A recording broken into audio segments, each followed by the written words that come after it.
យើងត្រឹមជាមិត្តនឹងគ្នាមិនបានទេអី មិនបានទេ លោកមានគូដណ្ដឹងរួចហើយខ្ញុំដឹងហើយមកល្មមតែម្ដងឯងនៅកម្មវិធីខុបកំណើតមែនទេខ្ញុំទៅរកឯងហើយថាខ្ញុំមក ត្រឡប់ទៅកាន់1 ម៉ោងមុននារីស្រស់ស្អាតម្នាក់បានដើរចូលក្នុងកម្មវិធីជប់លៀងមួយនាងបានដើរទៅយកនំខេកមួយដុំមកញ៉ាំយ៉ាងឆ្ងាញ់ញ៉ាំបណ្ដានាងក៏លើកទូរស័ព្ទនិយាយជាមួយមិត្តភក្តិបណ្ដា យ៉ាងម៉េចហើយលោកអកិននេះយកសង្ហាឬអត់អត់ឃើញផងអ្នកណាខ្វល់ពីមនុស្សប្រុសចាស់ដែលមានគូដណ្ដឹងរួចទៅបើមិនដោយសារការងារខ្ញុំមិនមកទេសាកមើលសិនទៅក្រែងលោកអញលងស្នេហ៍គេតាំងពីជួបលើកដំបូងអាចរួចផុតពីអាមនុស្សប្រុសកូនង៉ែតនោះខ្ញុំបានជូនកាដូឲ្យគេរួចរាល់ហើយឥឡូវត្រូវត្រឡប់ទៅវិញគួរឲ្យធុញណាស់ជួបគ្នាពេលក្រោយទៅដល់ផ្ទះប្រាប់ខ្ញុំផងពេលកំពុងដើរចេញនាងក៏ប្រទះភ្នែកជាមួយបុរសសង្ហាម្នាក់ វិនាទីនេះខ្ញុំទើបតែដឹងថាទោះបីជាមានរឿងអស្ចារ្យយ៉ាងណាក៏ដោយក៏ត្រូវតែសាបរលាបពេលប្រឈមមុខនឹងភាពញាប់ញ័រនៃបេះដូងដែរ កញ្ញាឈីវញ៉ាំនំហើយមិនជូនពរថ្ងៃកំណើតខ្ញុំមួយម៉ាត់ទេអី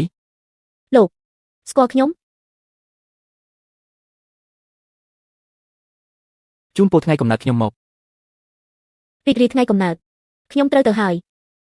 តែបើអ្នកនាងទៅខ្ញុំច្បាស់ជាមិនសប្បាយចិត្តទេនៅសិនទៅច្បាស់ជាមានរឿងសប្បាយមើលមិនខានសូមគោរពភ្ញៀវកិត្តិយសទាំងអស់គ្នាកម្មវិធីដ៏ពិសេសប្រចាំយប់នេះបានមកដល់ហើយនារីទាំងអស់សុទ្ធតែមានលេខរៀងរាល់ខ្លួនតើអ្នកណានឹងត្រូវបានជ្រើសរើសឲ្យនៅជាមួយលោកអគ្គនាយកនៅយប់នេះបុរសម្នាក់ប្រកាសទៅកាន់ហ្វូងនារីនៅទីនោះគាត់បានទាញវាំងនឹងចេញបង្ហាញផ្ទាំងលេខជាច្រើនបុរសអាវខ្មៅនិងនារីម្នាក់ឈរនៅមុខទាំងនោះ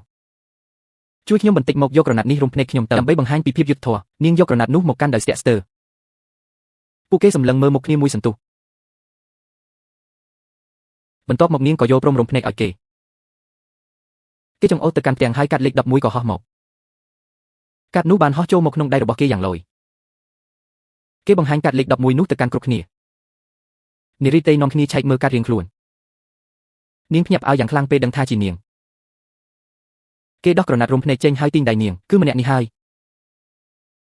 នាងគឺលេខ11តើគួរឲ្យច្រណែនណាស់យប់នេះនាងគឺជាម្ចាស់ក្ត្រីរបស់ខ្ញុំ មិនក៏រើសនាងទៅវិញនឹងហើយម្ចាស់ស្ត្រីស្អីគេនេះវាច្បាស់ជាទូកំ pl ែងហើយលោកឯងទុកតំណែងនេះធ្វើខ្លួនឯងទៅ មិនអីទេវាគ្រាន់តែជាឈ្មោះហៅក្រៅប៉ុណ្ណោះតែអ្វីដែលខ្ញុំចង់បានខ្ញុំត្រូវតែយកឲ្យបាន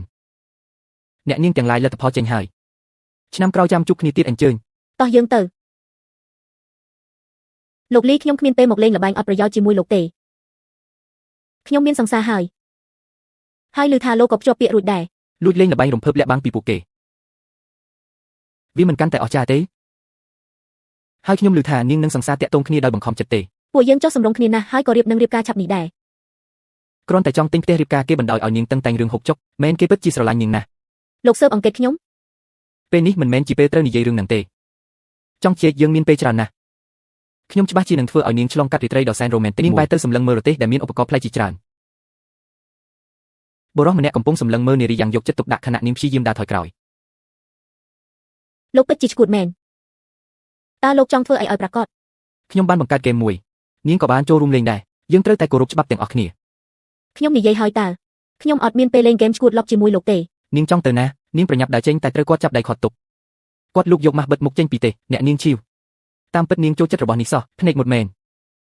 ខ្ញុំគ្រាន់តែចង់ទៅវិញឥឡូវយប់ណាស់ហើយប្រញាប់ឲ្យខ្ញុំទៅភ្លាមទៅ ពេលនេះទើបចង់ទៅវិញហេវាយឺតពេលហើយម្យ៉ាងវិញទៀតនាងគួរតែដឹងថានឹងមានរឿងអ្វីកើតឡើងតើមែនទេ ខ្ញុំមកទីនេះដើម្បីតែការងារទេ នាងថយក្រោយរហូតដល់អង្គុយលើសាឡុងចំណែកគាត់ក៏អោនទៅចិត្តប៉ុន្តែខ្ញុំមកទីនេះដើម្បីនាង ចង់យ៉ាងម៉េចឲ្យប្រាកដទៅ ខ្ញុំចង់ធ្វើអីហេមិនឃើញច្បាស់ទេហ្នឹងនាងពិតជាគួរឲ្យចាប់អារម្មណ៍ណាស់ខ្ញុំចង់ស្គាល់នាងឲ្យច្បាស់កាន់តែល្អបើមានការផ្លាស់ប្ដូរយោបល់គ្នាស៊ីជម្រៅគាត់បន្តអោនទៅរកនាងកាន់តែចិត្តធ្វើឲ្យនាងទន់ខ្លួនផ្អែកទៅក្រោយ លោកមានជំងឺទេដឹងអ្នកណាបង្រៀនលោកឲ្យញ៉ាយស្រីរបៀបហ្នឹងយើងមិនអាចធ្វើជាមិត្តនឹងគ្នាសិនបានទេអី មិនបានទេគាត់នៅតែបន្តអោនសម្លឹងមុខនាងយ៉ាងគៀក តែលោកមានគូដណ្ដឹងរួចហើយ ខ្ញុំដឹងស្រាប់តែមានសម្លេងទូរស័ព្ទរោទឡើងគាត់ក៏លូកយកមកមើលមកចំពេលល្អមែនចង់លើកទេគ្រាន់តែប្រាប់ថានាងនៅជាមួយខ្ញុំមក អាឆឹងគឺថាលោកនៅកម្មវិធីខួបកំណើតនៅឡើយខ្ញុំមកចាំលោកហើយណា ថាខ្ញុំមកទស្សនវិជ្ជាបង្ហាញពីនារីម្នាក់កំពុងដើរនៅខាងក្រៅបារ លោករវល់មែនទេ ខ្ញុំប្រាប់ថាឲ្យថាខ្ញុំ ចឹងខ្ញុំចូលទៅហើយណា គាត់អោនទៅជិតមុខនាងហាក់ដូចជាចង់ថើបរួចក៏ញឹមដាក់ទូរស័ព្ទ លោកពិតជាគួរឲ្យស្អប់មែន នារីស្រស់ស្អាតម្នាក់កំពុងមើលទូរស័ព្ទដៃនាងដើរសំដៅទៅកាន់បាវេស្តារំភើបទេបុរសសង្ហាម្នាក់កំពុងអានគៀកគិតនារីម្នាក់ទៀតនារីរ៉ូបការបានដើរចូលមកក្នុងបារគេអង្អែផ្ទៃមុខនាងថ្នមនាងជប់ងាក់ឈរមើលពួកគេទាំងតក់ស្លុត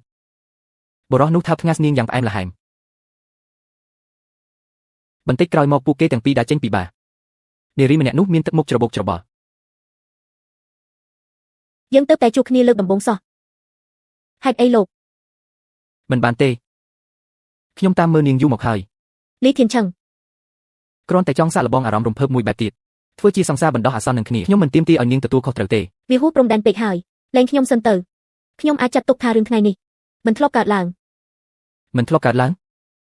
គេសម្លឹងមើលនាងយ៉ាងជ្រៅហើយថាបក្បាលនាងម្ដងទៀតកុំកម្រើកនេះគឺជាប៊ូតុងលុបស្រាប់តែគេដឹងខ្លួនថានាងសន្លប់បាត់ទៅហើយគេក្រោកឈរឡើងទាំងងឿងឆ្ងល់អ្នកនាងតើអ្នកជានរណាហេតុអីបានមកនៅទីនេះបើមិនប្រកាន់ទេទុកឲ្យខ្ញុំជូនអ្នកទៅផ្ទះចុះនៅខាងក្រៅនាងឈប់ដើរនៅពេលគេតាមទាន់ខ្ញុំទីថានាងប្រកាសជាត្រូវការវាគេហុចនាងបានឲ្យនាងព្រមទាំងញឹមគេដើរចេញទៅបន្សល់ទុកឲ្យនាងឈរតែម្នាក់ឯងនាងឈរនៅលើដងផ្លូវទាំងអារម្មណ៍អន្តែតអណ្ដូងនាងអន់មើលនាងបនដែលកំពុងកាន់នៅក្នុងដៃលីធានឆឹងឈ្មោះដ៏គួរឲ្យស្អប់មួយនេះស្រាប់តែធ្វើឲ្យខ្ញុំនឹកគេបន្តិចទៅហើយនាងកំពុងសម្លឹងមើលកាត់មួយសន្លឹកហេតុអ្វីយើងជួបគ្នាច្រើនដងម្ល៉េះនេះគឺជាវឌ្ឍនភាពនៃគម្រោងរបស់ពួកយើងដំណាក់កាលទី2គឺដើរទៅយ៉ាងរលូនឥឡូវនេះយើងកំពុងត្រៀមទី3នាងដើរចេញមកក្រៅស្រាប់តែបុកគេខ្ញុំសុំទោសចៅវាយ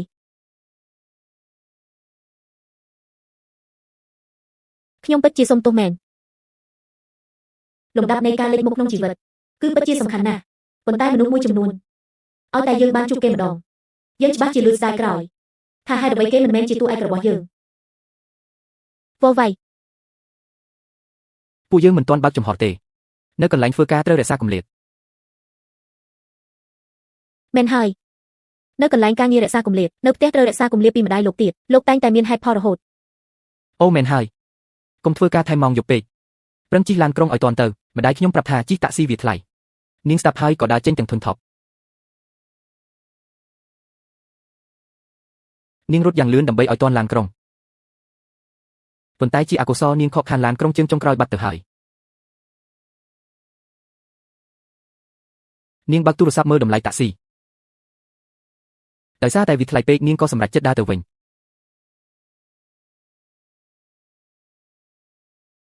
ជីសេឈីវខកឡានក្រុងចុងក្រោយមែនទេ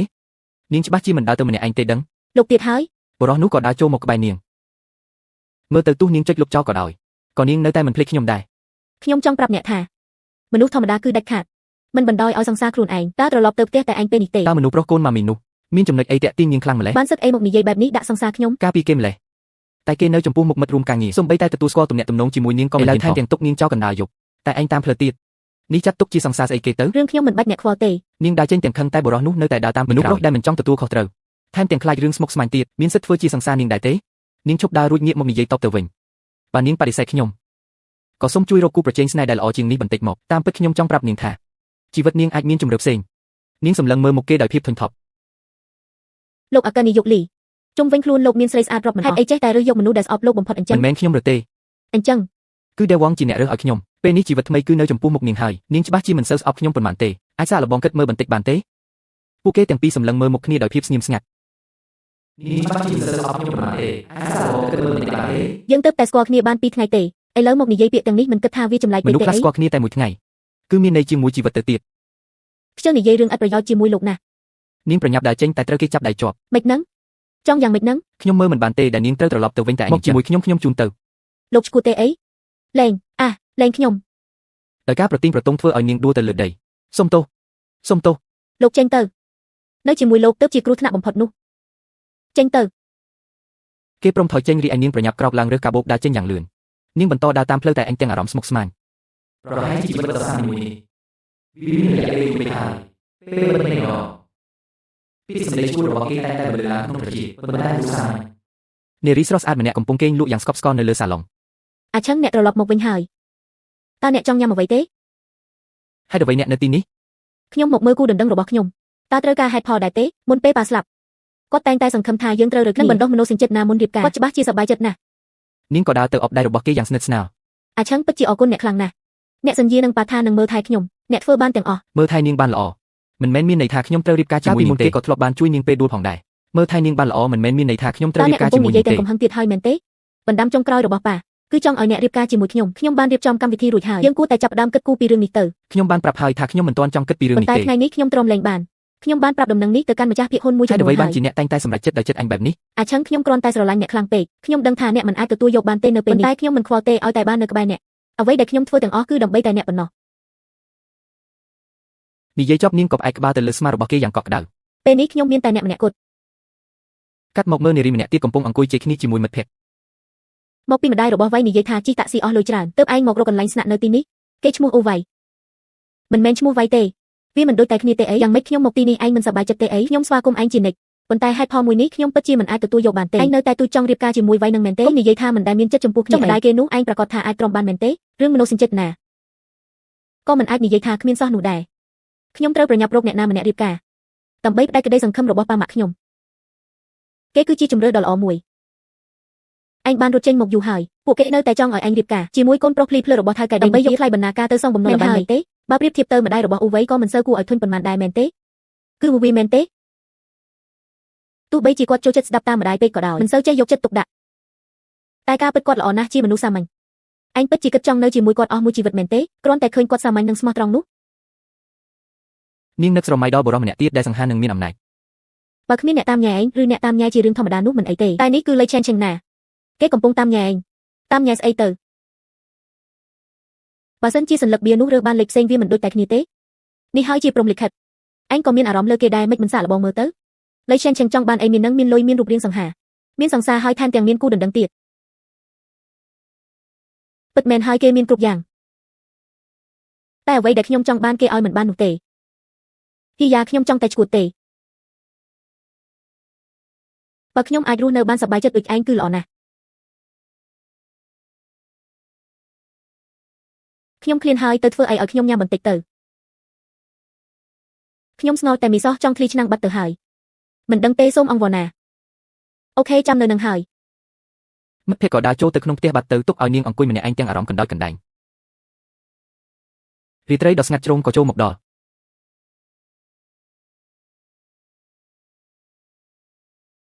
អ៊ំស្រីមិនក៏អ៊ំមកទីនេះ ម្ដាយក្មេកអនាគតកំពុងរៀបចំតុអាហារទាំងទឹកមុខមិនសូវពេញចិត្តប៉ុន្មានទេ យប់មិញមិនឃើញមកផ្ទះឯងទៅណាយប់មិញខ្ញុំបានប្រាប់អ៊ូវាហើយខ្ញុំធ្វើការថែម៉ោងយឺតពេលក៏ទៅដេកផ្ទះមិត្តភក្តិមួយយប់ស្រីមិនក៏អ៊ំមកទីនេះកូនប្រុសខ្ញុំត្រូវទៅធ្វើការនៅខេត្តមួយអាទិត្យទៀតទើបគេត្រឡប់មកវិញមកជួយរៀបចំវ៉ាលីឲ្យគេបន្តិចទៅញ៉ាំបាយទៅកូនប្រុសអញ្ជើញញ៉ាំបាយកូន បាទខ្ញុំមកហើយម៉ាក់ មកកូនប្រុសអង្គុយចុះមក ឯចំណែកឯកូនប្រសារស្រីវិញបានត្រឹមតែអង្គុយចុះទាំងក្រៀមក្រំ មកញ៉ាំទៅកូនកូនប្រុសប្រាប់ម៉ាក់ថាឯងមិនចូលចិត្តញ៉ាំផ្លែបែបហ្នឹងមិនដឹងកើតទៅមានតែបន្លែពណ៌បៃតងនេះទេទើបមានជីវជាតិញ៉ាំឲ្យអស់ទៅកុំឲ្យសល់ថ្ងៃមុខឯងត្រូវបង្កើតចៅប្រុសឲ្យគ្រួសារយើងណាបើកាលណារបបអាហារខ្វះជីវជាតិបែបនេះតើកូនកើតមកអាចមានសុខភាពល្អបានយ៉ាងម៉េចទៅអ្នកមីងគឺខ្ញុំ ស៊ីឈីវអ្វីដែលម៉ាក់ខ្ញុំនិយាយគឺត្រឹមត្រូវហើយ មិនដែរស៊ីឈីវសម្ដីខ្ញុំនិយាយឯងមិនចង់ស្ដាប់មែនទេពីដំបូងឃើញឯងជាមនុស្សស្លូតបួតយកការខ្ញុំពឹងអ្នកផ្សំគុំឲ្យណែនាំកូនប្រុសធ្វើឲ្យខ្ញុំអស់សង្ឃឹមឲ្យសោះណាថ្ងៃក្រោយត្រូវប្រញាប់ចេញពីធ្វើការមកផ្ទះវិញស្រីមានអាជីពការងារធំដុំមានប្រយោជន៍អីទៅពេលនេះខ្ញុំនៅមានកម្លាំងអាចមើលថែគេបានចុះបើថ្ងៃក្រោយខ្ញុំចាស់ទៅតើត្រូវធ្វើយ៉ាងម៉េចពេលនេះឯងមិនត្រូវរៀនមើលថែគេឲ្យបានល្អទេអីគិតតែពីរឿងការងាររាល់ថ្ងៃពេក នាងបានត្រឹមតែទ្រាំលេបទុកទាំងហួសចិត្តនិងទង្វើអ្នកទាំងពីរ កូនប្រុសរបស់របរម៉ាក់រៀបចំឲ្យកូនរួចរាល់អស់ហើយនាងស៊ីឈីវនេះពិតជាខ្ជិលច្រអូសខ្លាំងណាស់ ស៊ីឈីវលូឈោស្ដាប់ពួកគេពីចម្ងាយទាំងទឹកភ្នែក ប៉ុណ្ ហូ ណឹ รง ស្រក់ ក៏ជួយរៀបចំឲ្យកូនមិនកើតដែរតតែម៉ាក់ចេញមុខធ្វើដោយផ្ទាល់ដៃ ម៉ាក់ផ្លែឈើនេះមិនផ្អែមតតែសោះ មិនផ្អែមក៏ព្រោះតែស៊ីឈីវជាអ្នករើសមកដែរអ្នកណាដូចជាម៉ាក់កូនឯងនេះទេដែលខិតខំមើលថែកូនអស់ពីចិត្តពីថ្លើមបែបនេះចាំថ្ងៃក្រោយម៉ាក់នឹងស្ដីបន្ទោសនាងឲ្យធ្ងន់ដែរ បាត់ម៉ាក់ កូនប្រុសពេលនេះពួកកូននៅតែគេងបន្ទប់ដាច់ដោយឡែក នាង ពី ឈោ គ្នា ស្ដាប់ មែនទេ ទាំងអារម្មណ៍ខ្ទុកក្ដួលនិងឈឺចាប់ជាពន់ពេកកូនប្រុសក៏បានងើបអង្គុយឡើងដើម្បីនិយាយរឿងរ៉ាវប្រាប់ម្ដាយម៉ាក់គឺស៊ីឈីវគាត់ចង់រងចាំដល់រៀបការរួចរាល់មានទំនាក់ទំនងស៊ីជម្រៅជាមួយគ្នា ឃើញទេនៅតែម៉ាក់មានភ្នែកទឹកមើលខ្លួនខ្ញុំឲ្យមីងវាំងណែនាំក្មួយស្រីគាត់ឲ្យកូននាងឈ្មោះអីចេះអឈ្មោះសិនសិនពេលនេះកូននៅមានតាក់ទងគ្នាទៀតទេ យូរម្ដងដែរម៉ាក់ព្រោះការងាររបស់ខ្ញុំហត់នឿយខ្លាំងពេក កូនប្រុសឆោតឡងឲ្យគឺមកពីការងារហត់នឿយនឹងហើយទើបម៉ាក់ឲ្យបងវាំងណែនាំក្មួយស្រីគាត់ឲ្យកូនដើម្បីឲ្យកូនបានធូរស្បើយនិងរំសាយសម្ពាធការងារខ្លះ នារីម្នាក់កំពុងលួចស្ដាប់នៅមាត់ទ្វារយ៉ាងណាខ្ញុំត្រូវរៀបការជាមួយនាង បានហើយម៉ាក់ដឹងហើយ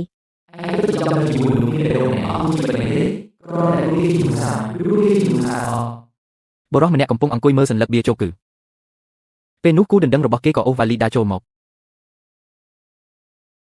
អាឆឹងកំពុងគិតអីហ្នឹងអូនរៀបចេញទៅហើយជូនដំណើរអូនបន្តិចទៅ អាចឹងនៅចំណត់ឡានរួចហើយសុវត្ថិភាពតាមផ្លូវប្រយ័ត្នប្រយែងផង មិនបាច់បារម្ភទេអូនគ្រាន់តែទៅមើលកម្មវិធីដើមម៉ូដប៉ុណ្ណោះទូរស័ព្ទបងត្រូវតែបើករហូតណាអូននឹងតាក់ទងមកបងរាល់ថ្ងៃអូមែនហើយ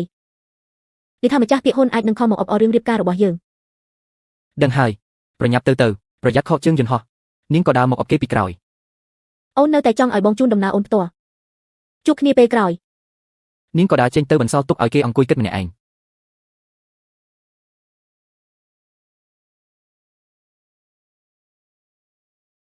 កាត់មកមើលមិត្តភក្តិស្រីពីរនាក់កំពុងអង្គុយផឹកស្រាបៀរ ឯងកើតអីហ្នឹងហៅមកយូរហើយមិននិយាយមួយម៉ាត់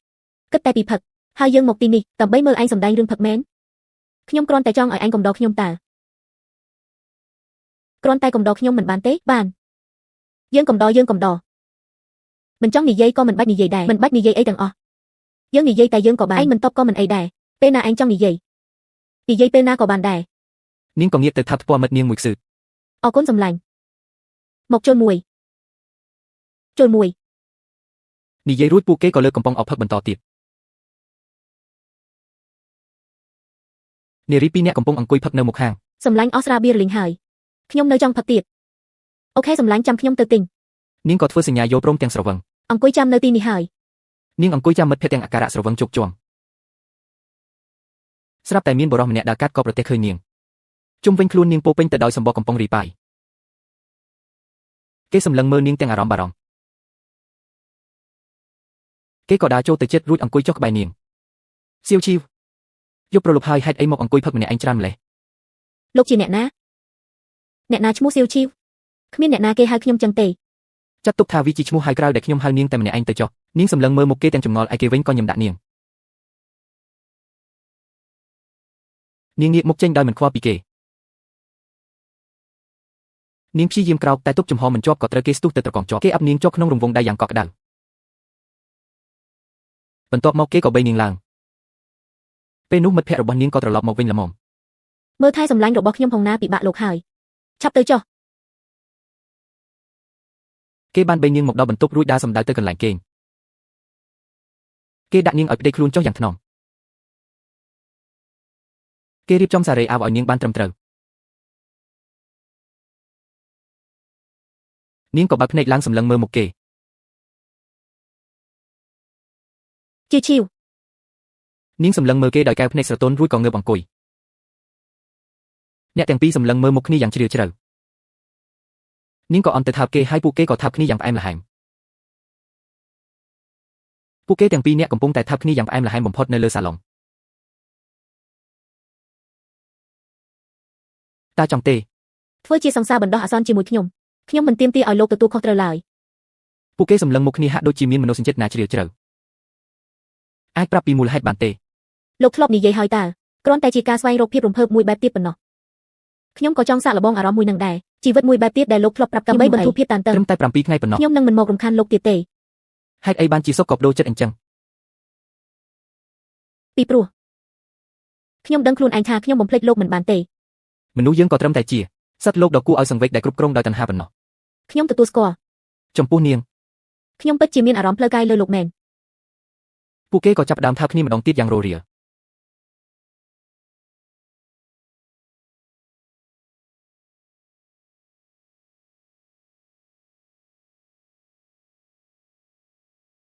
ត្រឹមតែ7ថ្ងៃទេ ព្រមទេ អ្នកកំឡោះបានបីនាងផ្ទៃទៅលើពូកយ៉ាងថ្នមនិងបន្តការថាប់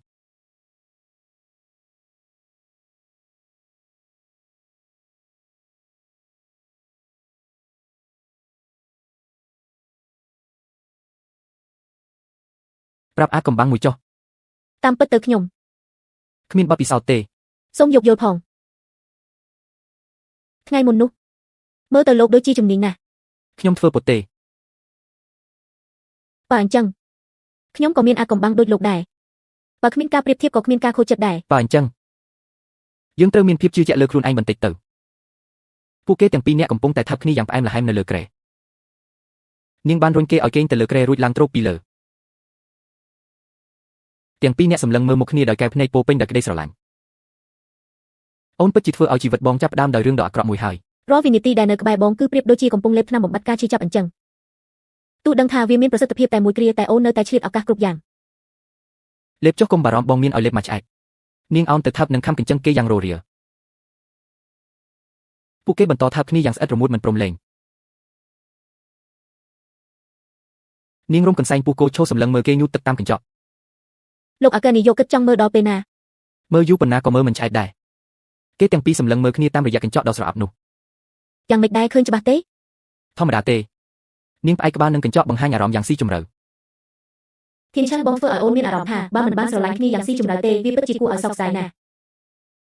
បងធ្វើឲ្យអូនជឿថាជីវិតមនុស្សយើងគឺរស់នៅដើម្បីតែពេលវេលាដ៏ខ្លីប៉ុណ្ណឹងឯងដូច្នេះមុនពេលដែលអូនត្រូវដើរទៅតាមផ្លូវដែលគេកំណត់ទុកអូនចង់សាកល្បងស្នេហាដែលបដូរដល់ជីវិតនេះម្ដងចង់សាកល្បងបណ្ដោយតាមព្រំលិខិតមើលថាតើបងនឹងវាសនានឹងនាំអូនទៅដល់ទីណាគេដើរចេញមកក្រៅខណៈនាងទាញវាំងនឹងកញ្ចក់ចេញឈរទល់មុខនឹងគេផ្ទាល់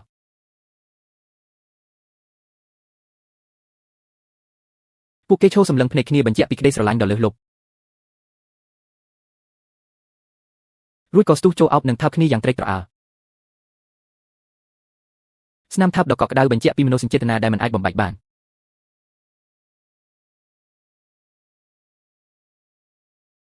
ព្រឹកព្រលឹមស្រាងនារីស្រស់ស្អាតម្នាក់បានភ្ញាក់ពីគេងនាងហាក់បីដូចជាអស់កម្លាំងខ្លាំងណាស់នាងប្រញាប់ទាញភួយមកបិទបាំងរាងកាយចំណែកឯបុរសសង្ហាម្នាក់កំពុងដុសធ្មេញនាងកំពុងតែរៀបចំស្លៀកពាក់គេក៏ដើរចេញមកទាំងស្នាមញឹមគេដើរសម្ដៅទៅរកនាងយ៉ាងរ៉ូមែនទិកអរុណសួស្ដីសង្សារសម្លាញ់អរុណសួស្ដីលោកសង្សារតើអូនចង់ទៅដើរលេងនៅណាចង់ញ៉ាំអីឬធ្វើអីទេបងនាំទៅពួកយើងមិនបាច់ទៅបានទេមិនអញ្ចឹងមានរឿងអីអូនរៀងចុកដៃចុកជើងមិនដឹងទេថ្ងៃនេះអូនចង់សម្រាកនៅផ្ទះត្រូវចិត្តបងមិនតែម្ដងបើអូនប្រាប់តាំងពីដំបូងម្លេះបងមិនជួយដាក់លេវអោបឲ្យទេនិយាយចប់គេក៏បេងនាងឡើងយ៉ាងផ្អែមល្ហែមពួកគេក៏មកអង្គុយញ៉ាំអីនៅបន្ទប់ទទួលភ្ញៀវទាំងសើចសប្បាយលេងយ៉ាងមានក្តីសុខបើឥឡូវហ្នឹងគេក៏ឆ្លៀតថាប់នាងមួយខ្សឹកសុំថាបំដងទៀតមកមិនបាច់ទេល្មមបានហើយបើអូនព្រមថាប់បងម្ដងទៀតបងនឹងឆ្លើយសំណួរអូនមួយសួរអីក៏បានមែនហ៎មែនពិតនាងក៏ប្រញាប់ថាប់គេភ្លាមតែម្ដងចាប់ដើមសួរចាំឆ្លើយបើសិនជាថ្ងៃជប់លៀងខួបកំណើតបងអ្នកដែលបងជ្រើសរើសមិនមែនជាអូនតើវានឹងមានរឿងអីកើតឡើងគេក៏នឹកស្រមៃដល់រឿងកាលពីមុនអូនឯងរើសកន្លែងមួយទៅយកកន្លែងនេះចុះគេក៏ត្រៀមខ្លួនព្រួយមួយបានបាញ់ចំគោដៅយ៉ាងល្អបើខ្ញុំពិតជាពូកែមែនដៃមួយបានយកកាតទៅដាក់ក្នុងប្រអប់លេខ011លីធានឆឹងខ្ញុំឆ្ងល់ណាស់ថាម៉េចក៏ចៃដល់ម្លេះតាមពិតគឺលោកមែនហើយនេះជាការរៀបចំរបស់ខ្ញុំទើបយប់នោះអ្នកដែលត្រូវជ្រើសរើសគឺមានតែនាងម្នាក់គត់ហើយទោះនាងមិនប្រឆាំងក៏ខ្ញុំមិនធ្វើអីនាងដែរពិតជាក្មេងប្រុសមានល្បិចមែនចង់រៀនទេខ្ញុំបង្រៀនមកខាងនេះលោកឆាប់ទៅអ្នកទាំងពីរលេងជាមួយគ្នាយ៉ាងសប្បាយរីករាយ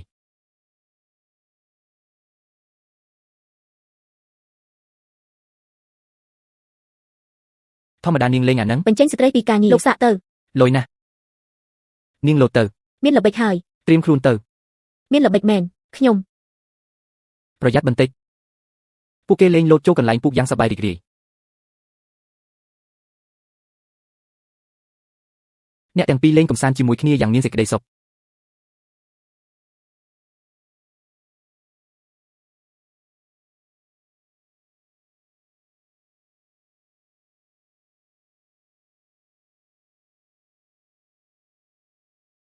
ពួកយើងមិនមែនជួបផ្ដាច់ទេហ៎មិនបានលួចលាក់ម៉េះយ៉ាងម៉េចដែរមិនគិតថាធ្វើចឹងរំភើបជាងទេអី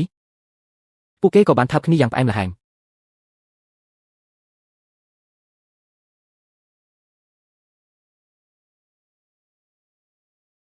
នារីម្នាក់ដើរចុះជណ្ដើរទាំងកាន់ទូរស័ព្ទនិយាយបងចឹងបងនៅជាមួយអាឆឹងមែនទេស្រីរត់ទៅលើកមីវែងដាក់ចានឲ្យទេមីយើងនេះមានតឹង5សង់ទីម៉ែត្រហើយប្រវែង1ម៉ែត្រកន្លះ ចូលមួយដើម្បីរឿងល្អរាល់ថ្ងៃ ថ្ងៃនេះពួកគេមកញ៉ាំអីនៅហាងមួយ អរគុណច្រើន ឈ្ងុយណាស់ញ៉ាំទៅនាងញ៉ាំយ៉ាងឆ្ងាញ់ដោយមិនខ្វល់ពីអ្នកណា ឆ្ងាញ់ណាស់លោកមើលម្ហូប3មុខនោះទៅមួយនេះលោកប្រកាសជាមិនធ្លាប់ញ៉ាំទេ មើលងាយខ្ញុំម្លេះខ្ញុំមិនមែនជាថៅកែរើសម្ហូបទេឲ្យតែរបស់ហូបគឺខ្ញុំហូបទាំងអស់គេក៏ចាប់ភ្លក់មួយម៉ាត់ដើម្បីបង្ហាញនាងឆ្ងាញ់តើ ឆ្ងាញ់មែនទេចុះមើលមួយនេះទៀតមើលពោះវៀនជ្រូកនេះឆ្ងាញ់ខ្លាំងណាស់គេធ្វើមានរសជាតិដើមឆ្ងាញ់អស្ចារ្យមួយចានថ្លៃណាស់រាល់ដងខ្ញុំមិនហ៊ានញ៉ាំទេតតែពេលអារម្មណ៍មិនល្អទើបកំងវាឆាប់ភ្លក់ទៅ តាមពិតតាំងពីក្មេងមកខ្ញុំមិនដែលញ៉ាំពោះវៀនជ្រូកទេ បើញ៉ាំទៅវាយ៉ាងម៉េច មិនធ្វើទេគ្រាន់តែខ្ញុំមិនចូលចិត្ត អំបញ្ញមិញទៅតែនិយាយថាអ្វីក៏ញ៉ាំបានទាំងអស់ឥឡូវប្រែសម្ដីលឿនម្លេះលោកតាព្រះអិនអើយសូមដូរសង្សារដែលមិនរើសចំណីឲ្យខ្ញុំមួយមក គ្រាន់តែលឺបែបនេះគេក៏ប្រញាប់ញ៉ាំភ្លាមលោកតាព្រះអិនខ្ញុំមិនរើសចំណីទេកុំដូរសង្សារឲ្យនាងអីអ្នកទាំងពីរសើចសប្បាយយ៉ាងមានក្តីសុខឈប់ដូរហើយចឹងដើម្បីក្តីស្រឡាញ់របស់យើងចូលមួយ ផឹកតិចបានហើយប្រយ័ត្នស្រវឹងយប់នេះយើងនៅមានកិច្ចការសំខាន់ទៀត ទុកចិត្តចុះមិនមានបញ្ហាទេ ពេលវេលានៃកងត្រាស្នេហារបស់ពួកគេគៀកជិតផុតកំណត់ហើយយប់ឡើងពួកគេបានមកអង្គុយលេងនៅសួនច្បារក្លាយជាអនុស្សាវរីយ៍ដ៏ផ្អែមល្ហែមបំផុត ចាំខ្ញុំមួយផ្លែត នាងហាក់មានអារម្មណ៍ប្លែកពេលឃើញសារក្នុងទូរស័ព្ទរត់ហើយមិនក៏មិនព្រមទទួលមិនអីទេមែនទេ ម្ដាយរបស់សង្សារខ្ញុំនឹងណាមិនសំខាន់ទេ បុរសម្នាក់នោះកំពុងលួងលោមនាងយ៉ាងកក់ក្ដៅហេតុអ្វីបានជាត្រូវរៀបការជាមួយគាត់ ពីព្រោះមានតែការរៀបការទេទើបធ្វើឲ្យខ្ញុំមានការចាប់ផ្ដើមថ្មី ចុះហេតុអ្វីបានជាត្រូវជាបុរសម្នាក់ ពួក នោះ យើងទាំងពីរនាក់មើលទៅសមគ្នាតើគាត់ចង់រៀបការជាមួយមនុស្សស្រីដែលនឹងម្នាក់ម្ដាយគាត់ចង់ឲ្យខ្ញុំជួយមើលថែទាំគាត់ហើយចំណែកខ្ញុំវិញគឺគ្រាន់តែត្រូវការអាពាហ៍ពិពាហ៍មួយប៉ុណ្ណោះ ស្រាប់តែមានស្ត្រីចំណាស់ម្នាក់ដើររកពួកគេ ស្លាប់ហើយប្រញាប់រត់ទៅមកដល់ទីនេះបានប្រញាប់ឡើង ពួកគេទាំងពីរនាក់ប្រញាប់រត់ទៅពួនក្រោយដុំថ្មធំមួយគាត់ជា ស៊ូតកុំលោឡា នាងក៏ប្រញាប់ថាបិទមាត់បុរសម្នាក់នោះភ្លាមបន្ទាប់ពីម្ដាយរបស់គេដើរចេញទៅផុតដឹងអត់បើចង់ឲ្យមនុស្សប្រុសបិទមាត់ធ្វើបែបនេះមានប្រសិ នា ទ្ធ ងញឹម ភាព យ៉ាង ជា មានល្បិចដាក់គាត់ គាត់ក៏ទាញនាងមកថាបយ៉ាងផ្អែមល្ហែមម្ដងទៀតធ្វើឲ្យបរិយាកាសកាន់តែរ៉ូមែនទិក មករកទីនេះមក ពួកគេអង្គុយលេងកាំជ្រូកជាមួយគ្នាបន្ត នេះជាដើមចុងក្រោយគេបង្អស់ហើយ គាត់បានអុជកាំជ្រូកនោះឲ្យនាងយ៉ាងយកចិត្តទុកដាក់ស្អាតខ្លាំងណាស់ ប៉ុន្តែខ្ញុំមិនសូវជាចូលចិត្តកម្មជ្រួចប៉ុណ្ ហេ ណឹ តុ ង អ្វី ទេ ទៅ វាពិតជាស្អាតខ្លាំងណាស់ប៉ុន្តែវាខ្លីពេកហើយ បើអញ្ចឹងពួកយើង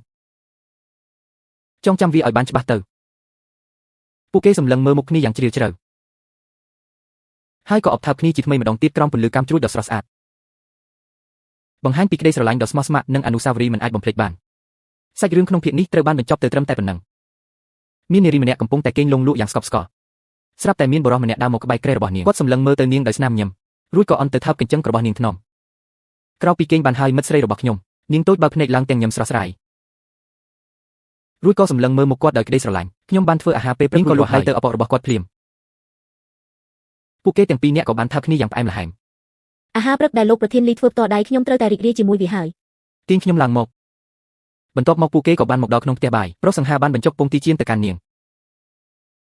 រសជាតិយ៉ាងម៉េចដែរនាងធ្វើមុខស្មើដូចជាមិនឆ្ងាញ់ធ្វើឲ្យគាត់បារម្ភកុំញ៉ាំអីចាំខ្ញុំធ្វើម្ហូបផ្សេងជូនចាំខ្ញុំនាងក៏បានចាប់ដៃគាត់ទុករួចក៏សើចឡើង ខ្ញុំលេងសើចតើរសជាតិឆ្ងាញ់ខ្លាំងណាស់ពិសេសអស្ចារ្យតែម្ដង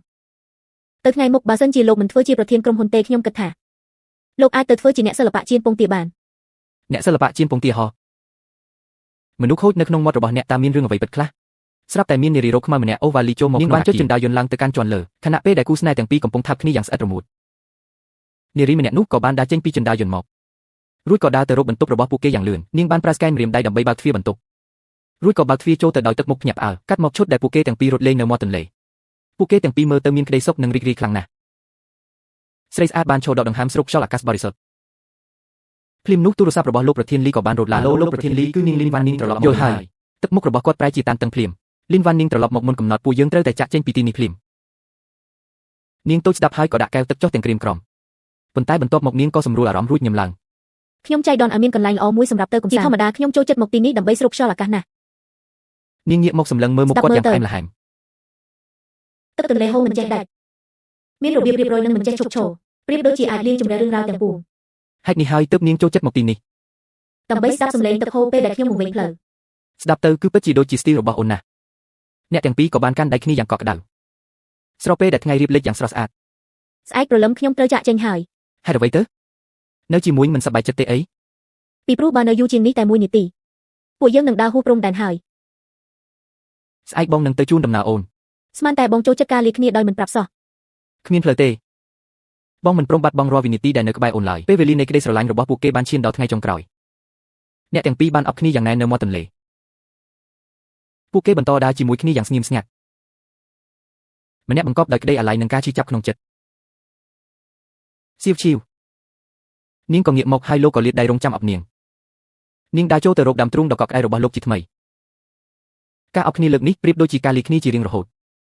ខ្ញុំពិតជាត្រូវទៅហើយ វាដាច់ចិត្តពេកហើយ មែនហើយប៉ុន្តែស្នេហាមួយនេះប្រៀបដូចជាការផឹកថ្នាំពុលបំបត្តិការស្រេកទឹកអញ្ ពួក ចឹ យើង ងគង់តែបានជួបគ្នាម្ដងទៀតទេអូនអាចរត់គេចប៉ុន្តែបងច្បាស់ជាដេញតាមរកអូនឲ្យឃើញ អរគុណបងហើយដែលបានកំដរខ្ញុំឆ្លងកាត់ជីវិតដែលគ្មានការគ្រប់គ្រងទាំង7ថ្ងៃនេះប៉ុន្តែពួកយើងមានកន្លងជីវិតរៀងខ្លួនវាប្រៀបដូចជាខ្សែពីរបន្ទាត់ដែលកាត់គ្នាបន្ទាប់ពីការជួបគ្នាដ៏ខ្លីមួយនេះគឺត្រូវបន្តដំណើរតាមផ្លូវរៀងខ្លួនមែនទេ តាមចិត្តអូនចោះពួកគេក៏បានអប់គ្នាជាចុងក្រោយយ៉ាងមានន័យសម្លឹងមើលមុខគ្នាយ៉ាងជ្រាលជ្រៅមុនពេលលាគ្នាបញ្ចប់នៅទំនាក់ទំនងដ៏ខ្លីតែបង្កប់ដោយការចងចាំនារីម្នាក់សម្លឹងមើលទៅបុរសជាទីស្រឡាញ់ដោយកែវភ្នែកដ៏មានន័យនិងស្រទន់បំផុត ពិតភ្នែកទៅ ពួកគេទាំងពីរក៏បានផ្ដល់ស្នាមថើបយ៉ាងជ្រាលជ្រៅវាជាស្នាមថើបដ៏កក់ក្ដៅនិងលាគ្នាមុនពេលដែលត្រូវបែកគ្នាជារៀងរហូត មិនអនុញ្ញាតឡើយបែកខ្នងទៅខ្ញុំទៅហើយ នាងបានដើរចេញទៅទាំងទឹកភ្នែកហូរស្រក់រីឯប្រុសម្នាក់នោះបានត្រឹមតែឈរថ្មឹងមើលទៅមុខទំនាក់ទំនងដែលធ្លាប់តែល្អបល្អន់កន្លងមកពេលនេះត្រូវដើរផ្លូវរៀងខ្លួនហើយភាពឯកោនឹងការឈឺចាប់ដែលមើលមិនឃើញបានចូលមកគ្រប់ដណ្ដប់លើចិត្តអ្នកទាំងពីរអនុស្សាវរីយ៍ជាច្រើនកំពុងតែរលាយបាត់និងបាត់បង់ទៅបន្តិចម្ដងតាមខ្យល់កាត់មកទិដ្ឋភាពនៅក្នុងផ្ទះដ៏ធំស្កឹមស្កៃមួយ ខ្ញុំទេទៅបងហេតុអ្វីក៏បងមិនព្រមទទួល ប្រហែលជាមិនបានឬមានការអីមែនទេ ប៉ុន្មានថ្ងៃនេះបងទៅណាបាត់កិច្ចទៅណាខ្ញុំខំត្រឡប់មកមុនបងបែរជាមិននៅផ្ទះសោះ នេះនាងកំពុងតែសាកសួរដេញដល់ខ្ញុំមែន ពេល ទេ អាឆេងខ្ញុំគ្រាន់តែ នាងគ្រាន់តែបំពេញកាត់ប្រកិច្ចជាគូដណ្ដឹងមែនទេប៉ុន្តែពួកយើងមានត្រឹមតែពាក្យភ្ជាប់ពាក្យប៉ុណ្ណោះ មិនមែនបែបនឹងទេគឺពុករបស់ខ្ញុំ យកឪពុកនាងមកគំរាមខ្ញុំដល់ពេលណាទៀតនារីម្នាក់នោះដើរម្នាក់ឯងយ៉ាងកំសត់នាពេលរាត្រី ភ្ញាក់ពីសុបិនហើយអ្វីគ្រប់យ៉ាងគួរតែត្រឡប់ទៅរកភាពដើមវិញបន្ទាប់ពីបានជួបគ្នារួចក៏ត្រូវដើរផ្លូវរៀងនេះទៅជាទីបញ្ចប់ដ៏សមស្របសម្រាប់ពួកយើង ភ្លាមនោះសំឡេងទូរស័ព្ទរបស់នាងបានបន្លឺឡើងនាងបានឈប់ដើររួចបើកកាបូបរកមើលទូរស័ព្ទហើយក៏បានចុចទទួលការហៅចូលនោះភ្លាមសឺឈីវខ្ញុំបាននិយាយជាមួយម៉ាក់ខ្ញុំរួចរាល់ហើយកុំឲ្យមកលូកដៃរឿងពួកយើងពីរនាក់ទៀតហើយខ្ញុំក៏បានលួងលោមឲ្យគាត់ត្រឡប់ទៅវិញមុនដែរសឺឈីវអាឡូនិយាយអ្វីខ្លះមកមើលអូឆាំង វ៉ាន់នីង នៅក្នុងបរិយាកាសដ៏តានតឹងបុរសម្នាក់កំពុងធ្វើការសម្រេចចិត្តយ៉ាងពួកយើងលុបចោលការភ្ជាប់ពាក្យទៅ បងនិយាយថាអីហ្នឹង ខ្ញុំថាយើងលុបចោលការភ្ជាប់ពាក្យរវាងពួកយើងទៅ ហេតុអ្វីក៏បងមកនិយាយរឿងនេះនៅពេលឥឡូវនេះ គឺដោយសារតែប៉ារបស់នាងនឹងហើយដូច្នេះហើយចំពោះនាងខ្ញុំមានត្រឹមតែកាត់ប្រកិច្ចប៉ុណ្ណោះមិនដែលស្រឡាញ់ រឿង ឡើយ នេះពួកយើងមិនមែននិយាយគ្នារួចរាល់អស់ហើយទេអីបើគ្មានមនោសញ្ចេតនារៀបការឲ្យពួកយើងអាចអ្វីបានជាបងមិនព្រមទទួលយកខ្ញុំតតែសោះបែបនេះ វាមិនអាចទៅរួចជាដាច់ខាតពួកយើងរវាងគ្នាមិនអាចបង្កើតក្តីស្រឡាញ់បានឡើយដែលគ្មានគ្រាប់ពូជគឺមិនអាចដុសពន្លកចេញមកបានឡើយគឺគ្មានហើយពេលនេះមិនមានថ្ងៃក្រោយក៏រឹតតែមិនមានទៅទៀតខ្ញុំនឹងឲ្យអាចិងវេលុយឲ្យនាងចំនួន100លានចាត់ទុកថាជាប្រាក់សំណងនៃការបញ្ចប់ការភ្ជាប់ពាក្យមួយនេះទៅចុះនាងបានត្រឹមតែឈរយំសម្រាប់ទឹកភ្នែកម្នាក់ឯងទាំងការឈឺចាប់ រូបថតអាពាហ៍ពិពាហ៍មែនទេឈីស៊ឺឈីវកន្លងផុតមួយសប្តាហ៍ហើយឯងនៅតែចង់ការជាមួយវូស៊ូវៃខ្ញុំនឹងលីខៀនឆឹងគឺគ្មានលទ្ធផលអ្វីជាមួយគ្នាឡើយម្យ៉ាងវិញទៀតគេក៏មានគូដណ្ដឹងរួចទៅហើយដែរហើយឆ្នាំនេះខ្ញុំក៏មានអាយុ27ឆ្នាំហើយដែរបើសិនជាមិនប្រញាប់រៀបការទេមុខជាដល់អាយុ30មិនខានខ្ញុំស្អប់បំផុតពេលដែលយាយនិយាយពាក្យបែបនេះចេញមកឯងមិនមែនជាផ្លែប៉ោមទេដែលតតែទុំទៅត្រូវគេបេះនោះតើមានអ្នកណាគេកំណត់ថាដល់អាយុ30ត្រូវតែរៀបការនោះខ្ញុំមិនមែនជាផ្លែប៉ោមហើយក៏មិនត្រូវការឲ្យអ្នកណាមកបេះដែរគ្រាន់តែបន្ទាប់ពីឆ្លងកាត់ការបាត់បង់ការគ្រប់គ្រងខ្ញុំមិនចង់ជួបប្រទះនៅអារម្មណ៍ដែលមិនអាចទប់ទល់បាននោះទៀតឡើយឯងមើលខ្លួនឯងចោះដៃរបស់ឯងមានទំហំប៉ុណ្ណឹងសោះតែឯងបែរជាចង់ក្តោបក្តាប់នឹងគ្រប់គ្រងអ្វីគ្រប់យ៉ាងទៅវិញឯងមិនមែនជាទេវតានោះឡើយណាជួនកាលការប្រឡែងដៃខ្លះចោលទៅអាចនឹងធ្វើឲ្យជីវិតរស់នៅបានធូរស្រាលជាងមុនហេតុអ្វីបានជាឯងមានហេតុផលវិកវេច្រើនម្ល៉េះនេះមិនមែនជាហេតុផលវិកវេទេតែវាជាក្តីស្រឡាញ់របស់ខ្ញុំចំពោះឯងនៅក្នុងបន្ទប់ធ្វើការជំនួយការបានដើរចូលមកជួបប្រធានលីលោកប្រធានលីកញ្ញាលីនប្រាប់ថាត្រូវតែឲ្យលោកមើលវីដេអូនេះឲ្យបានអាចារ្យខ្ញុំដឹងថាអ្វីដែលបងនិយាយសុទ្ធតែជាខ្ញុំនឹងរៀបចំវិធីការរបស់យើងឲ្យបានល្អដើម្បីធ្វើជាកូនក្រមុំដ៏ស្អាតបំផុតរបស់បងលោកប្រធានលី បុរសម្នាក់សម្លឹងមើលទូរស័ព្ទដោយក្តីបារម្ភលោកលីខ្ញុំទៅហាងអាពីពីពីសិនហើយគាត់ក៏ប្រញាប់ដើរចេញទៅយ៉ាងលឿនឯនេះវិញនារីម្នាក់កំពុងមើលរោគការនាងសម្លឹងមើលដៃខ្លួនឯងទាំងអារម្មណ៍ស្រងូតស្រងាត់រួចក៏ដើរទៅស្ទាបអង្អែលរោគដ៏ស្រស់ស្អាតបុគ្គលិកហាងម្នាក់បានដើរចូលមកជិតនាងកញ្ញាខៀវមិត្តប្រុសមិនបានមកជាមួយទេអីគាត់រវល់ការងារបន្តិចខ្ញុំក៏មកមើលម្នាក់ឯងមុនទៅចាស់ល្អតើកញ្ញានាងដើរមើលរោគផ្សេងទៀតទាំងក្រៀមក្រំភ្លាមនោះបុរសម្នាក់ទៀតបានរត់ឡើងមកលើហាងគាត់ដើររកមើលនរណាម្នាក់យ៉ាងតក់ក្រហល់កញ្ញានេះជារោគដែលខ្លាយជាងគេក្នុងហាងយើងគាត់ក៏បានដើរមកដល់ខាងក្រោយនារីម្នាក់ទៀតអាឆេងមកជួយមើលរោគនេះមើលទៅស្អាតទេអញស្លៀកសាកល្បងមើលទៅនាងក៏ចុចបិទវាំងននដើម្បីបដូរសម្លៀកបំពាក់បុរសនោះចូលរងចាំនៅខាងក្រៅវាំងននប៉ុន្តែភ្នែករបស់គាត់បែរជាងាកមើលទៅកន្លែងសេរីដំបងបានបដូររោគអាពីពីយ៉ាងសំសួនកញ្ញាខៀវយ៉ាងមិនដែលពេញចិត្តទេពេញចិត្តប៉ុន្តែខ្ញុំចង់ចាំមិត្តប្រុសមកដល់ដើម្បីចង់ដឹងពីមតិយោបល់របស់គាត់ចាស់បានតើកញ្ញាបុគ្គលិកហាងក៏ដើរចេញទៅក្រៅបាត់ទៅនាងឈោសម្លឹងមើលខ្លួនឯងក្នុងកញ្ចក់នាងមានអារម្មណ៍ថាដូចជាមានសម្លេងនរណាម្នាក់ពេលងាកក្រោយស្រាប់តែឃើញលោកលីឈោនៅទីនោះស្អាតខ្លាំងណាស់នាងងាកមុខចេញទាំងក្តីអៀនព្រាននិងភ្ញាក់ផ្អើលគាត់ក៏ដើរចូលមកជិតនាងមួយជំហានទៀតសូម្បីតែពីអរគុណមួយម៉ាត់ក៏មិននិយាយដែរលោកប្រធានលីសរសើរខ្ញុំថាស្អាតគ្រាន់តែចង់លើពីអរគុណពីខ្ញុំមែនទេខ្ញុំគ្រាន់តែគិតថាពេលនេះឯងត្រូវការនរណាម្នាក់ប្រាប់ថាឯងស្អាតអាឆេងលោកប្រញាប់ដើរចេញទៅវិញទៅពេលនាងរុញគាត់ចេញក៏ស្រាប់តែឪជើងដួលគាត់ក៏បានស្ទុះទៅអបចង្កេះនាងចុះភ្លាមអ្នកទាំងពីរសម្លឹងមើលមុខគ្នាចំដោយភាពស្ងៀមស្ងាត់មនុស្សទៅណាអស់ហើយ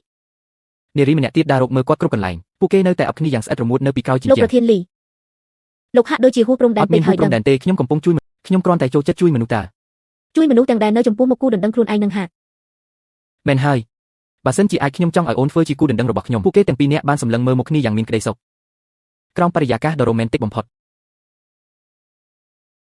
ពេលនោះគូដណ្ដឹងពិតប្រាកដរបស់គេកំពុងដើររកមើលគេប៉ុន្តែពួកគេទាំងពីរបែរជាកំពុងថាប់គ្នាយ៉ាងផ្អែមល្ហែមនៅពីក្រោយវាំងនន្ទទៅវិញថាប់ដ៏ជ្រាលជ្រៅនេះធ្វើឲ្យពួកគេភ្លេចអស់រឿងជុំវិញខ្លួននារីជាគូដណ្ដឹងដើររកចុះឡើងតែមិនបានដឹងពីរឿងនេះឡើយមនុស្សទៅណាអស់ហើយរត់ទៅណាបាត់ហើយចេះនាងក៏បានដើរចេញទៅរកមើលនៅកន្លែងផ្សេងទៀតបាត់ទៅបន្ទាប់ពីថាប់គ្នារួចពួកគេទាំងពីរក៏បានលេងដៃគ្នាបន្តិចភ្លាមនោះនាងក៏បំរុងនឹងដើរថយក្រោយចេញទៅប៉ុន្តែជាអកុសលនាងក៏បានដួលទៅលើដីយ៉ាងខ្លាំងអូនមិនអីទេមែនទេនាងបង្ហាញទឹកមុខជឿចាប់យ៉ាងខ្លាំងកុំទាន់អើកម្រើកអីគេប្រញាប់ជួយពិនិត្យមើលជើងនិងដោះស្បែកជើងរបស់នាងចេញព្រោះតែស្បែកជើងកែងចោតរបស់នាងបានបាក់បាត់ទៅហើយគេបានជួយគ្រីនាងឲ្យក្រោកឈរឡើងយឺតប៉ុន្តែនាងនៅតែមិនអាចដើររួចដោយសារតែឈឺជើងខ្លាំងពេកភ្លាមនោះគេក៏បានបេនាងឡើងមកយ៉ាងទន់ភ្លន់រួចក៏បេនាងសម្ដៅទៅរកសាឡុងដែលនៅក្បែរនោះគេដាក់នាងចុះលើសាឡុងយ៉ាងថ្នមបំផុតរួចគេក៏បានលុតជង្គង់ចុះដើម្បីពិនិត្យមើលរបួសជើងរបស់នាងខ្ញុំជួយច្របាច់ឲ្យណា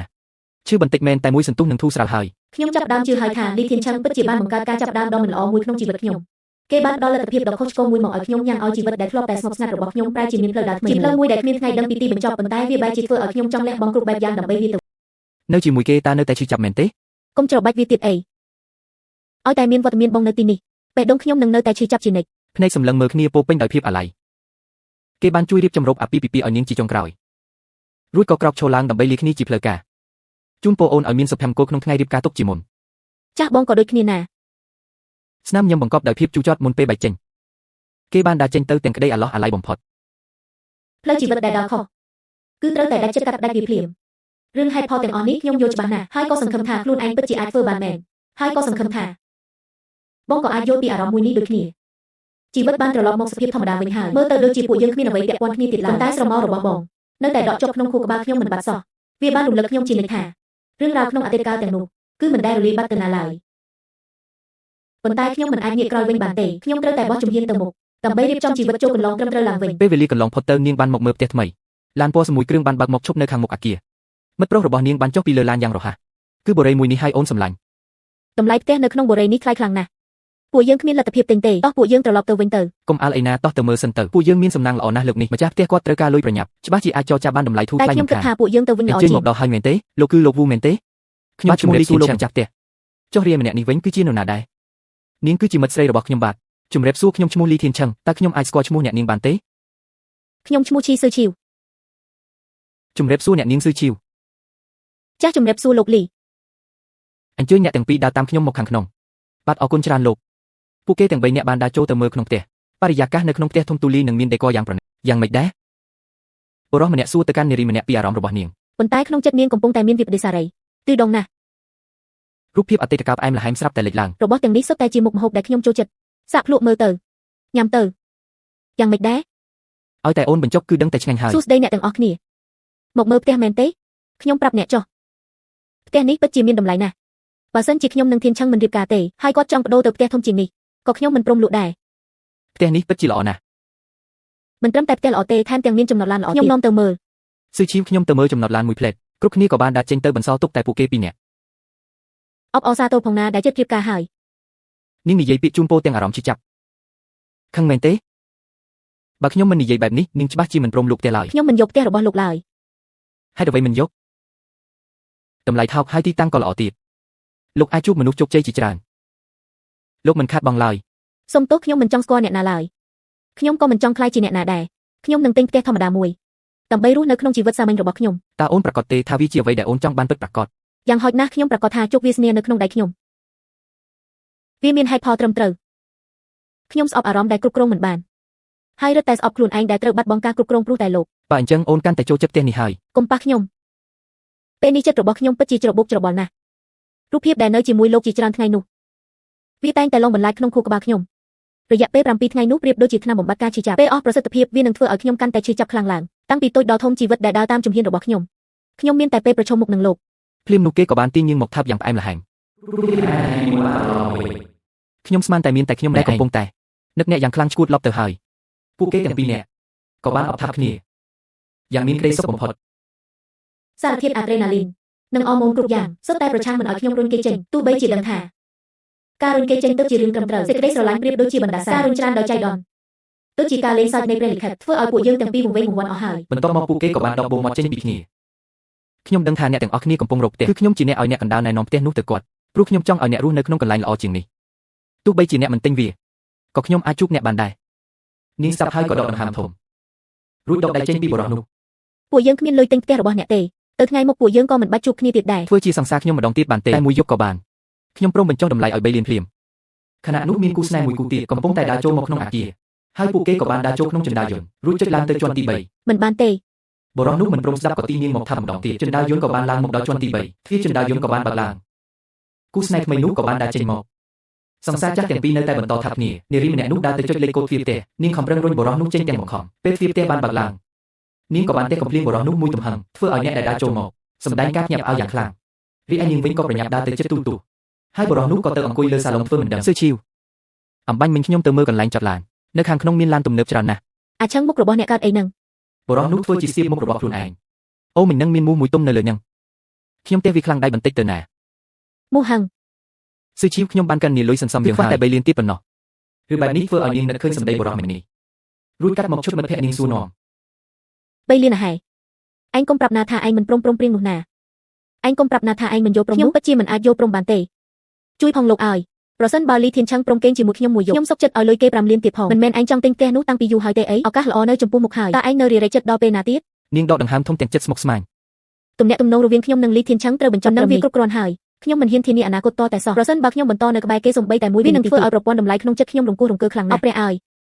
យអ្នកទាំងពីរចិត្តរៀបការជាមួយគ្នាទៅហើយតើមានអ្វីត្រូវរង្គោះរង្គើសម្លាញ់ចិត្តបើសម្រេចចិត្តហើយកុំស្ទាក់ស្ទើរអីធ្វើអ្វីដែលធ្វើឲ្យខ្លួនឯងសប្បាយចិត្តទៅបានហើយ កំពុងឈរជួបបារីក្បែរឡានទំនើបយ៉ាងលយឆាយគាត់ឈររងចាំនរណាម្នាក់នៅក្រោមផ្ទះល្វែងខ្ពស់ស្រាប់តែមាននារីម្នាក់ដើរចូលមកយ៉ាងស្រស់ស្អាតនាងបានផ្លាស់ប្ដូរស្ទីលសម្លៀកបំពាក់ថ្មីប្លែកភ្នែកធ្វើឲ្យបរិះនោះលួចសម្លឹងមើលនាងមិនដាក់ភ្នែកឡើយនាងដើរចូលមកជិតទាំងទឹកមុខញញឹមស្រស់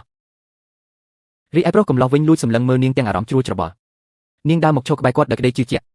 ធ្វើឲ្យបរិះនោះងាកមកមើលនាងចំពេញភ្នែកអ្នកទាំងពីរសម្លឹងមើលមុខគ្នាយ៉ាងមានអត្ថន័យកែវភ្នែករបស់ពួកគេពោពេញដោយភាពតាក់ទាញរកគ្នា មានរឿងអីមែនទេ ខ្ញុំកំពុងតែគិតថាតើមនុស្សម្នាក់អាចលង់ស្រឡាញ់មនុស្សម្នាក់ដែលជាលើកទី2បានដោយក្រមុំហើយក៏លួចអៀនបន្តិចនាងក៏លូកដៃទៅយកបារីពីដៃរបស់គាត់រួចក៏យកមកជួបបង្ហុយផ្សែងយ៉ាងតាក់ទាញធ្វើឲ្យប្រុសកំឡោះលួចញឹមពេញចិត្តយ៉ាងខ្លាំងនាងងាកមកមើលមុខគាត់វិញទាំងក្តីសុខ លោកប្រធានលីតើយើងត្រូវទៅណាដែរ ខ្ញុំជាភីគីម្ចាស់លុយណានាងមិនបាច់បារម្ភច្រើនពេកទេនាងលូកដៃទៅចាប់កៅអៅរបស់គាត់ថ្នម លោកម្ចាស់ភីគីកាត់ក្តីពិតជាកាចសាហាវម្លេះទេ នាងតូចហេតុអ្វីបានជាថ្ងៃនេះនាងបដូរស្ទីលបែបនេះ ពេញចិត្តទេលោកប្រធានតម្លៃ3លាននេះធានាថានឹងធ្វើឲ្យលោកពេញចិត្តមិនខកខ្ញុំមិនចង់ជំពាក់គុណលោកទេ ពួកគេសម្លឹងមើលមុខគ្នាកាន់តែចិត្តទៅរួចក៏អន់ទៅថើបគ្នាដកដង្ហើមធំយ៉ាងមានក្តីសុខបំផុតនាងក៏ចេះជួបបារីដែរមែនទេនាងហុចបារីត្រឡប់ទៅឲ្យគាត់វិញទាំងហួសចិត្ត ការជួបបារីវាបំផ្លាញសុខភាពណាស់ណាលោកប្រធាន នារីដ៏ស្រស់ស្អាតម្នាក់បានចុះពីលើរថយន្តទំនើបក៏មើលទៀតអីតោះទៅគ្នាយើងរួចគេក៏បានដើរសម្ដៅទៅខាងមុខឡាន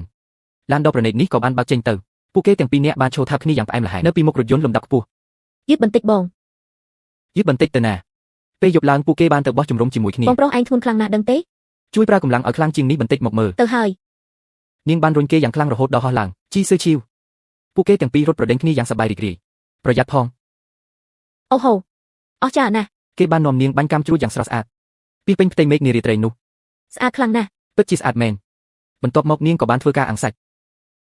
សម្រាប់ញ៉ាំលក្ខណៈរ៉ូមែនទិកគេសម្លឹងមើលនាងដោយក្តីស្រឡាញ់រួចក៏ដើរទៅចាប់ស្មារបស់នាងពីក្រោយ មនុស្សឈួត ទុកឲ្យបងធ្វើវិញអូនទៅអង្គុយចុះទៅគេបានដណ្ដើមការងារអាំងសាច់នោះមកធ្វើវិញចំណែកឯនាងវិញអង្គុយសម្លឹងមើលគេមិនដាក់ភ្នែកគេបានលាបគ្រឿងទេសយ៉ាងផ្ចិតផ្ចង់បំផុតដើម្បីឲ្យសាច់អាំងមានរសជាតិឆ្ងាញ់រួចរហហើយមកសាកផ្លាក់មើលទៅ ឈ្ងុយខ្លាំងណាស់បង គេបានបញ្ចុកសាច់អាំងទៅដល់មាត់នាង នាងក៏បានខាំញ៉ាំយ៉ាងឆ្ងាញ់ពិសារសជាតិគឺល្អគ្មានពីរតតែសោះឆ្ងាញ់ខ្លាំងណាស់បងធ្វើជាចុងភៅអាំងសាច់បែបនេះមិនចាញ់ធ្វើជាប្រធានក្រុមហ៊ុននោះទេ រឿងនឹងវាពិតជាប្រាកដណាស់ហើយសាច់ក៏បានភ្លាក់រួចរាល់អស់ហើយតើយើងគួរតែឈានទៅវគ្គបន្តទៀតទេស្រីស្នេហ៍តម្លៃ3លានដុល្លាររបស់បង ស្លាប់ហើយគេចង់ធ្វើអ្វីហ្នឹងខ្ញុំមិនញ៉ាំទៀតទេ ចឹងយើងមកផឹកស្រាបៀរវិញម្ដង វគ្គបន្ទាប់របស់គេគឺការផឹកគ្រឿងស្រវឹងនឹងហើមវគ្គបន្ទាប់គឺផឹកស្រា ចុះអូនគិតថាជាអីផ្សេងមែនទេប៉ុន្តែកុំទាន់អើអន្ទះអន្ទែងពេកអី ណែបងឯងនិយាយ ពួក ពីអី គេ ហ្នឹង បានរួមរស់ជាមួយគ្នាយ៉ាងផ្អែមល្ហែមបង្កើតនូវអនុស្សាវរីយ៍ដ៏មានន័យជាច្រើន ចូលកែវ ពួកគេទាំងពីរក៏បានលើកកំប៉ុងចូលគ្នា រួចក៏បានផឹកគ្រឿងស្រវឹងនោះចូលទៅ ដើម្បីបញ្ចប់រាត្រីដ៏មានន័យមួយនេះ ខ្ញុំផឹកអស់ហើយបើកមួយទៀតឲ្យខ្ញុំមក អូនស្រវឹងហើយមិនឲ្យផឹកទៀតទេនាងតបទាំងមិនពេញចិត្ត យល់ហើយ ប្រុសកំលោះសម្លឹងមើលនាង លីធានឆឹង ហឹម ខ្ញុំពិតជាស្អប់លោកណាស់ គេចាប់ដៃនាងមកថើបរួចសួរទៅនាងវិញស្អប់បងខ្លាំងហា ខ្ញុំស្អប់គ្រប់យ៉ាងតែធ្វើឲ្យខ្ញុំបាត់បង់ម្ចាស់ការ នាងនិយាយទាំងក្រៀមក្រំ ព្រោះតែខ្ញុំគ្រប់គ្រងមិនបាន អញ្ចឹងអូនប្រាប់បងមើលថាអូនស្អប់បងត្រង់ណានាងលើកដៃប៉ះថ្ពាល់គេ ត្រង់នេះព្រោះតែលោកតែងសម្លឹងខ្ញុំធ្វើឲ្យខ្ញុំមិនអាចបដិសេធបានស្អប់ណាស់ នាងចង្អុលច្រមុះគេបន្ត ត្រង់នេះទៀតព្រោះវាស្អាតពេកធ្វើឲ្យខ្ញុំចង់តែមើលគួរឲ្យស្អប់ណាស់ គេយកដៃនាងប៉ះបូមាត់ចុះត្រង់នេះវិញស្អប់ដែរទេទាំងពីរអ្នកសម្លឹងគ្នាយ៉ាងផ្អែមល្ហែម មិនស្អប់ទេ គេក៏ចាប់ផ្ដើមថើបនាងយ៉ាងមានក្តីសុខនៅក្រោមពន្លឺភ្លើងបរិយាកាសកាន់តែរ៉ូមែនទិក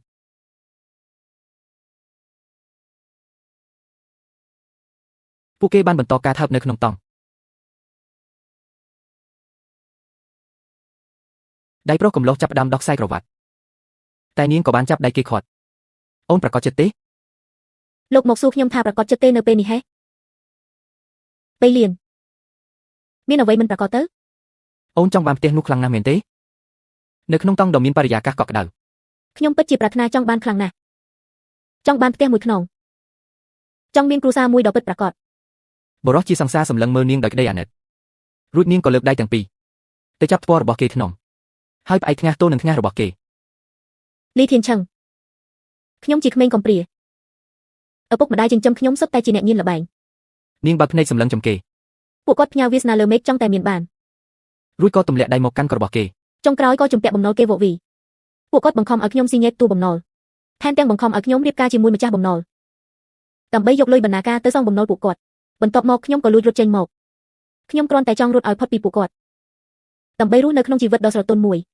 ខ្ញុំគ្រាន់តែចង់ឲ្យរាល់ដង្ហើមជីវិតស្ថិតនៅលើកណ្ដាប់ដៃរបស់ខ្ញុំផ្ទាល់ខ្ញុំគ្រាន់តែចង់ឲ្យអ្វីគ្រប់យ៉ាងវាជាការពិត នាងងើបមុខឡើងសម្លឹងទៅលើទាំងទឹកភ្នែកររាល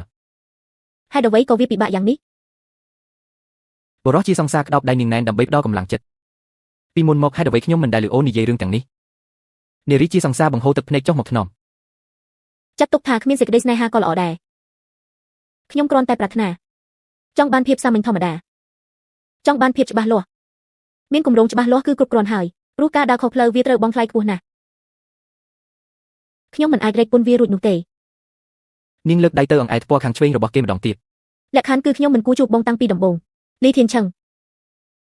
ប្រសិនបើខ្ញុំមិនបានជួបបងប្រហែលជាល្អជាងនេះ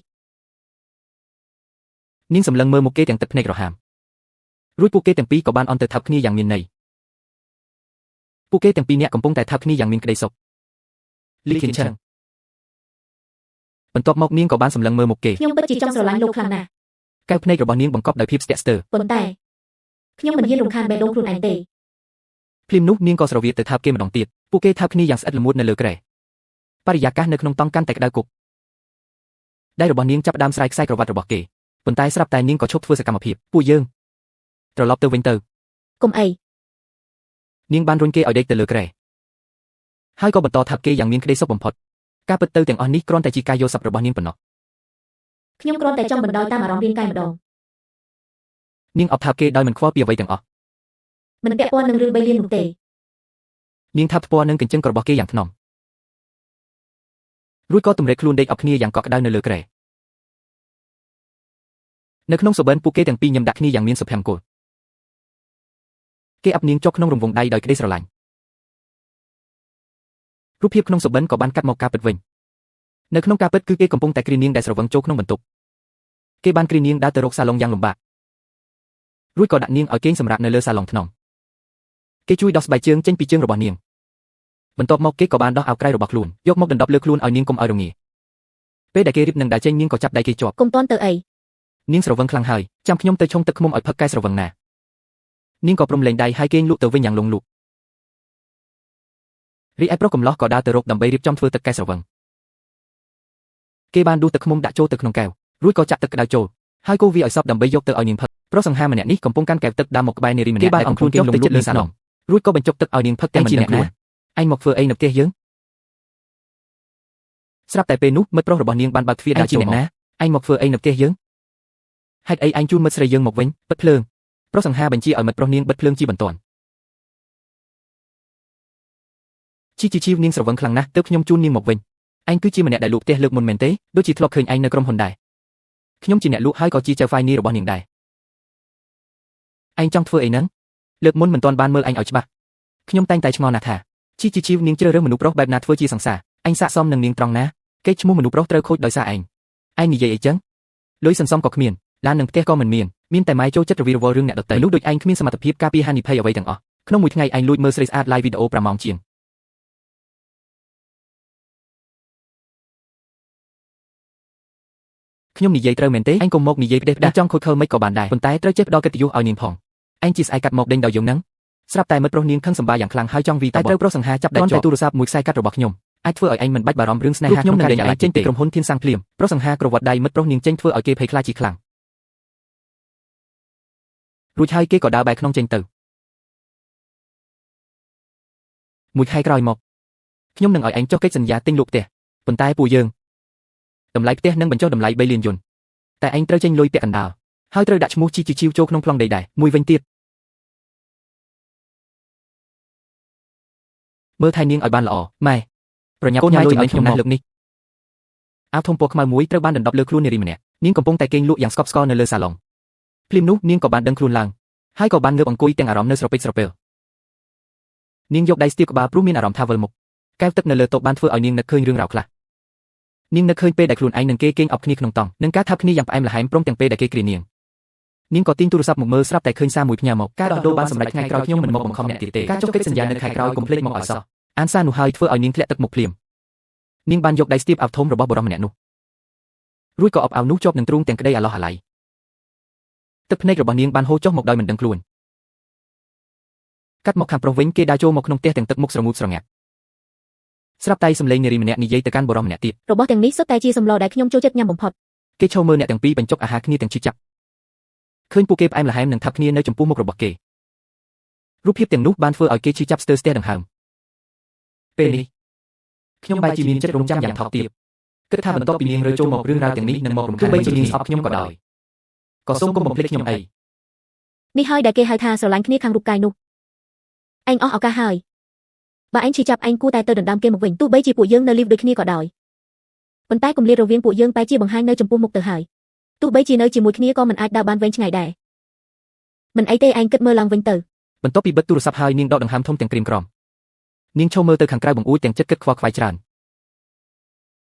នចំណែកឯខាងប្រុសវិញក៏កំពុងតែឈរគិតទាំងទឹកមុខសោកសៅដូចគ្នាអ្នកទាំងពីរកំពុងតែនឹកគិតដល់គ្នាទៅវិញទៅមកទាំងទីរំចិត្ត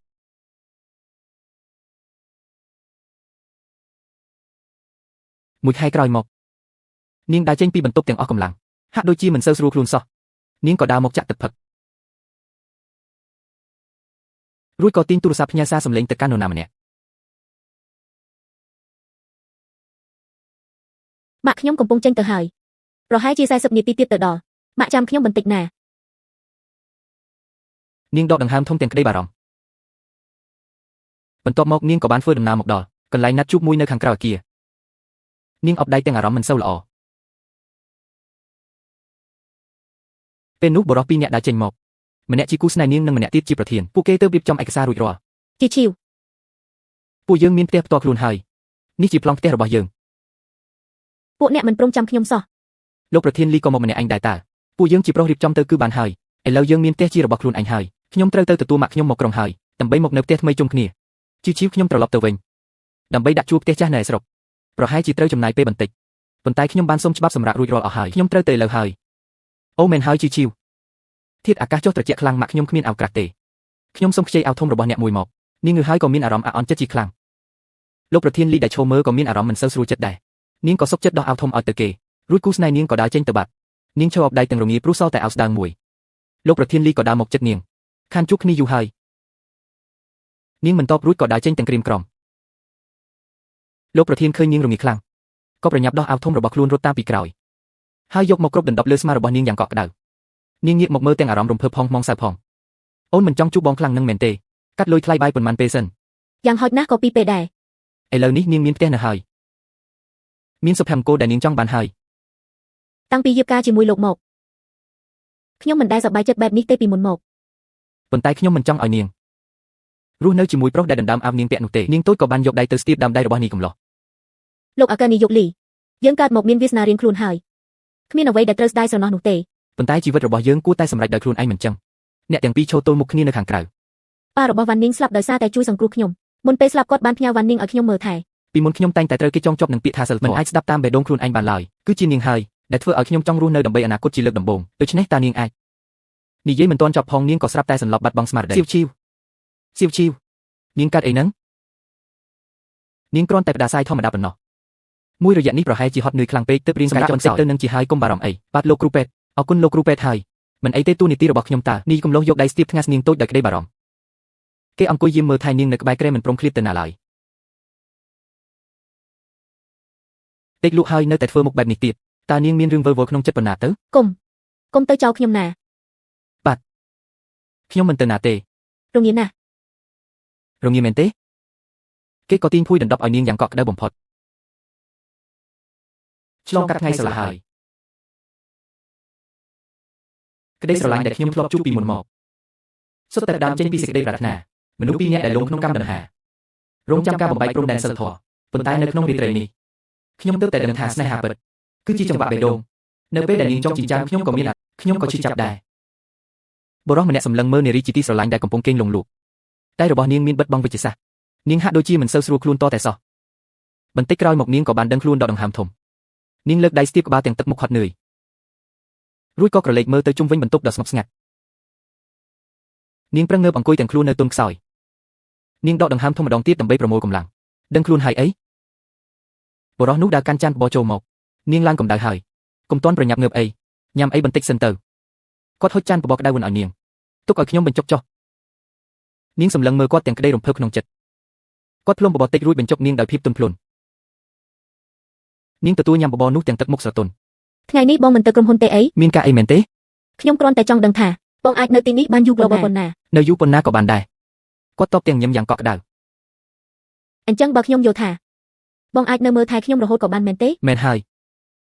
សុទ្ធតែបានទាំងអស់ឲ្យតែជាអូនគឺបានសពគ្រប់បែបយ៉ាងទាំងអស់នាងហុចចានបបរទៅឲ្យគាត់វិញបងដឹងទេមានសម្ដីប៉ុន្មានម៉ាត់នេះរបស់បងវាគ្រប់គ្រាន់ឲ្យខ្ញុំទៅស៊ូទៅមុខទៀតហើយល្អហើយកុំបង្ខំខ្លួនឯងខ្លាំងពេកអីបើទ្រាំមិនរួចអាចរកខ្ញុំបានគ្រប់ពេលខ្ញុំនៅទីនេះជានិច្ចពួកគេទាំងពីរសម្លឹងមើលមុខគ្នាដោយស្នាមញឹមខ្ញុំអង្គុយកំដរអូនញ៉ាំបបរឲ្យអស់ណានាងក៏ចាប់ផ្ដើមដួសបបរញ៉ាំដោយខ្លួនឯងស្រាប់តែកាត់មកឈុតបរិសម្នាក់យូការ៉ុងខោអាវធំមួយដើរចូលមកក្នុងផ្ទះវីឡាដ៏ប្រណីតមួយខ្នងជាមួយម្ដាយរបស់គេនេះជាផ្ទះថ្មីរបស់ពួកយើងអីគេថាផ្ទះរបស់ពួកឯងនោះកូនប្រុសស្ដាប់ម៉ាក់នេះជាផ្ទះរបស់ពួកយើងតើស្រាប់តែនារីម្នាក់មិញនេះដើរចូលមកទាំងមុខស្មើជំរាបសួរអ្នកមីងមិញនេះអ្នកមីងនិយាយថានេះជាផ្ទះរបស់ពួកអ្នកមីងមែនទេមានន័យថាម៉េចស៊ឺឈីវ មានលុយច្រើនក៏គ្មានប្រយោជន៍ដែរ អត្ថន័យរបស់ម៉ាក់ខ្ញុំគឺមួយនេះត្រូវដាក់ឈ្មោះគាត់ឲ្យម៉ាក់ខ្ញុំជួយគ្រប់គ្រងលុយកាក់វាជាការល្អណាស់ណាយល់ព្រមទេ មែនហើយស៊ឺឈីវម៉ាក់មិនដែលគិតធ្វើបាបឯងទេគំនិតទុច្ចរិតបង្ហាញច្បាស់លើមុខទៅហើយនៅចង់ឲ្យខ្ញុំដឹងគុណទៀតមែនទេខ្ញុំក៏មានដែនកំណត់ដែរ និយាយស្ដីបែបណាហ្នឹងទៅថ្ងៃមុខម៉ាក់ជួយមើលកូនឲ្យពួកយើងគាត់ក៏ត្រូវការធានាដែរម្យ៉ាងវិញទៀតថ្មីនេះខ្ញុំទើបចរចាគម្រោងធំមួយបានថ្ងៃមុខអូនមិនបាច់ធ្វើការទេបងអាចចិញ្ចឹមអូនបាន គម្រោងធម្មហកពួកយើងបដូរប្រធានបတ်បានទេជប់គូគំនូខ្យល់បោកប្រាស់ខ្ញុំទៀតទៅ បានជាថាស្រីសក់វែងខូខ្លីមែនខ្ញុំបានខ្លាចជាដៃគូរបស់បងស្រីអាណាហើយទៅថ្ងៃមុខពួកយើងមានលុយចាយមិនអស់ទេអូននៅរក្សាផ្ទះនេះធ្វើអីទៀតមិនប្រគល់ឲ្យម៉ាក់ខ្ញុំទៅ មែនហើយថ្ងៃក្រោយទៅអូនឯងមិនដឹងលួចមានប្រុសក្រៅអត់ទេទ្រព្យសម្បត្តិតកូអូរបស់ពួកយើងគឺមិនឲ្យបាត់បង់សំបីមួយសេនព្រមមានពួកអ្នកឯង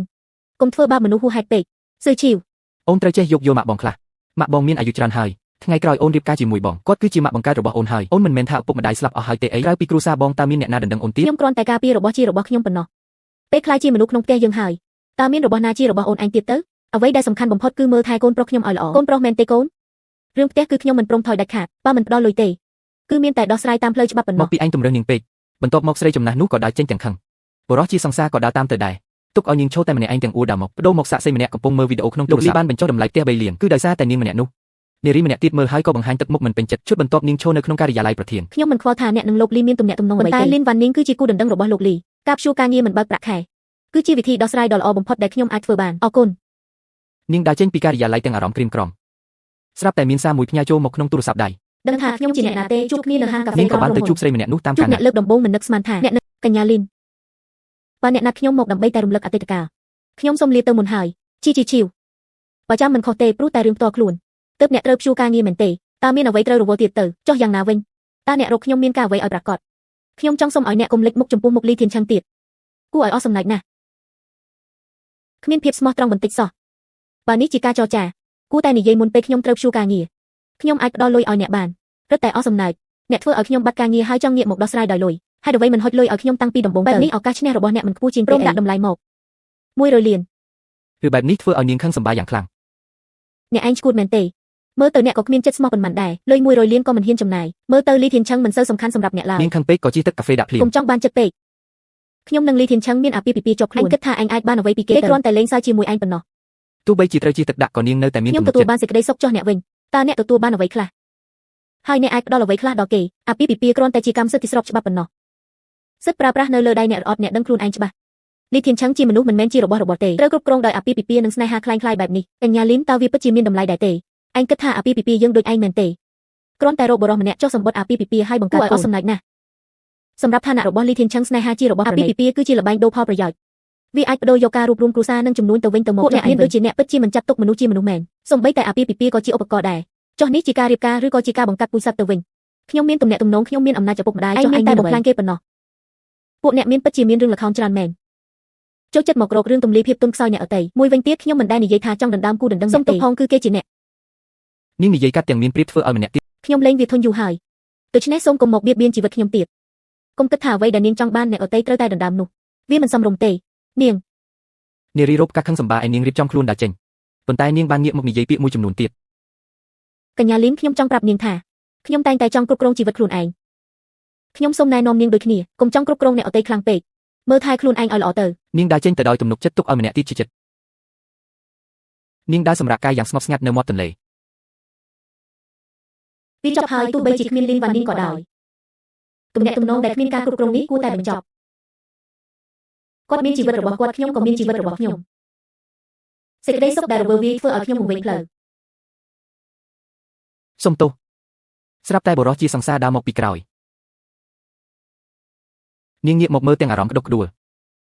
កុំមកចិត្តខ្ញុំ នាងបំរុងដើរចេញប៉ុន្តែត្រូវគាត់ខាត់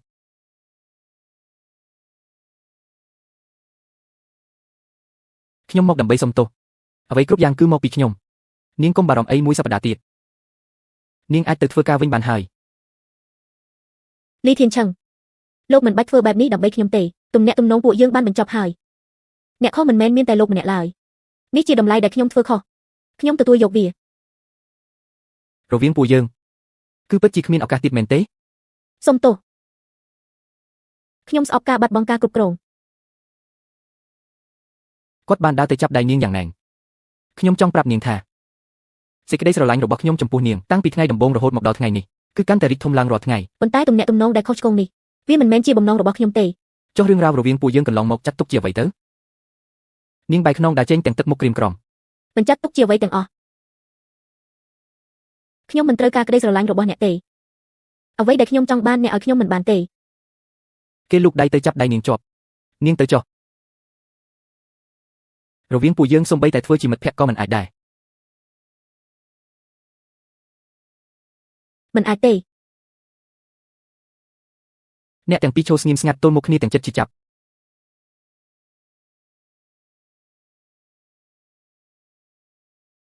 អ្នកបានបន្សល់ទុកនៅចំណុចចាប់ផ្ដើមដ៏អាក្រក់នៅក្នុងជីវិតខ្ញុំពេលនេះខ្ញុំគ្រាន់តែសង្ឃឹមថាជីវិតខ្ញុំនឹងត្រឡប់មកសភាពដើមវិញបើសិនជាមានប៊ូតុងអាចលុបអ្នកចេញពីការចងចាំបានខ្ញុំពិតជាមិនស្ទាក់ស្ទើរឡើយ បុរសនោះស្ដាប់ហើយស្រក់ទឹកភ្នែកយ៉ាងស្ងៀមស្ងាត់គេលើកដៃប៉ងចង់ស្ទាបមុខនាងតែត្រូវបញ្ឈប់ពាក់កណ្ដាលទី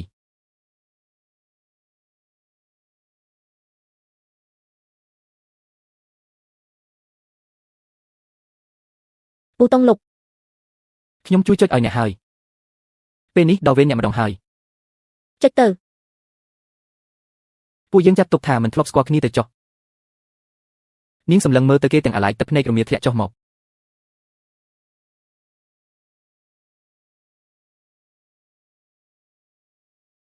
នាងលើកដៃយឺតឆ្ពោះទៅរកគេ បើសិនជានេះជាបំណងប្រាថ្នារបស់អ្នកក្តីស្រឡាញ់ធ្វើឲ្យខ្ញុំចង់ប៉ះអ្នកតែវាក៏អាចធ្វើឲ្យខ្ញុំដកដៃមកវិញបានដែរ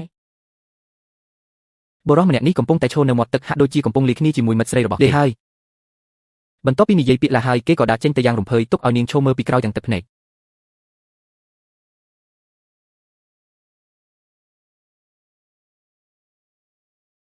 ខ្ញុំលួចសួរខ្លួនឯងម្ដងទៀតថាតើអ្វីទៅដែលខ្ញុំចង់បានពិតប្រាកដនោះ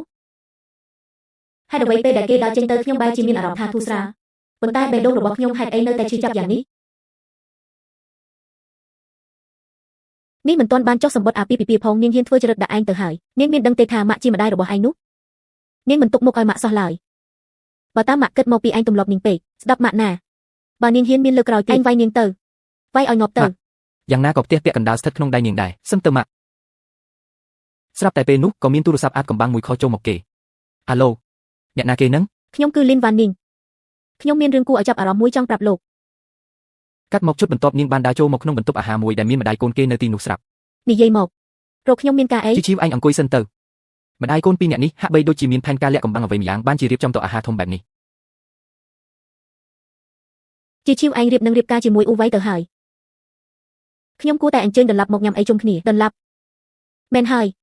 យូរហើយមិនដែលបានខ្ញុំខំទៅអញ្ជើញដល់ផ្ទះផ្ទាល់តែម្ដង អូយដុល្លាប់អញ្ជើញមកដល់ហើយលោកដុល្លាប់អ្នកដុល្លាប់ នាងភ្ញាក់ព្រឹកពេលឃើញពុកម៉ាក់ខ្លួនឯងមកដល់អ្នកដុល្លាប់ជួយបញ្ចុះបញ្ចូលជីឈីវបន្តិចទៅឲ្យនាងយកប្លង់ផ្ទះនោះចេញមកពេលដល់ថ្ងៃការគ្រួសារខ្ញុំនឹងរៀបចំថ្លៃទឹកដោះឲ្យយ៉ាងច្រើនល្មមអាចសងបំណុលគេដាច់ហើយ ថែមទាំងនៅសល់ដើមទុនសម្រាប់ប្រកបរបរទៀតផង ជីឈីវ មែនទេបុរសពាក់អាវធំពណ៌ខ្មៅម្នាក់បានដើរចូលមកដោយទឹកមុខស្មើ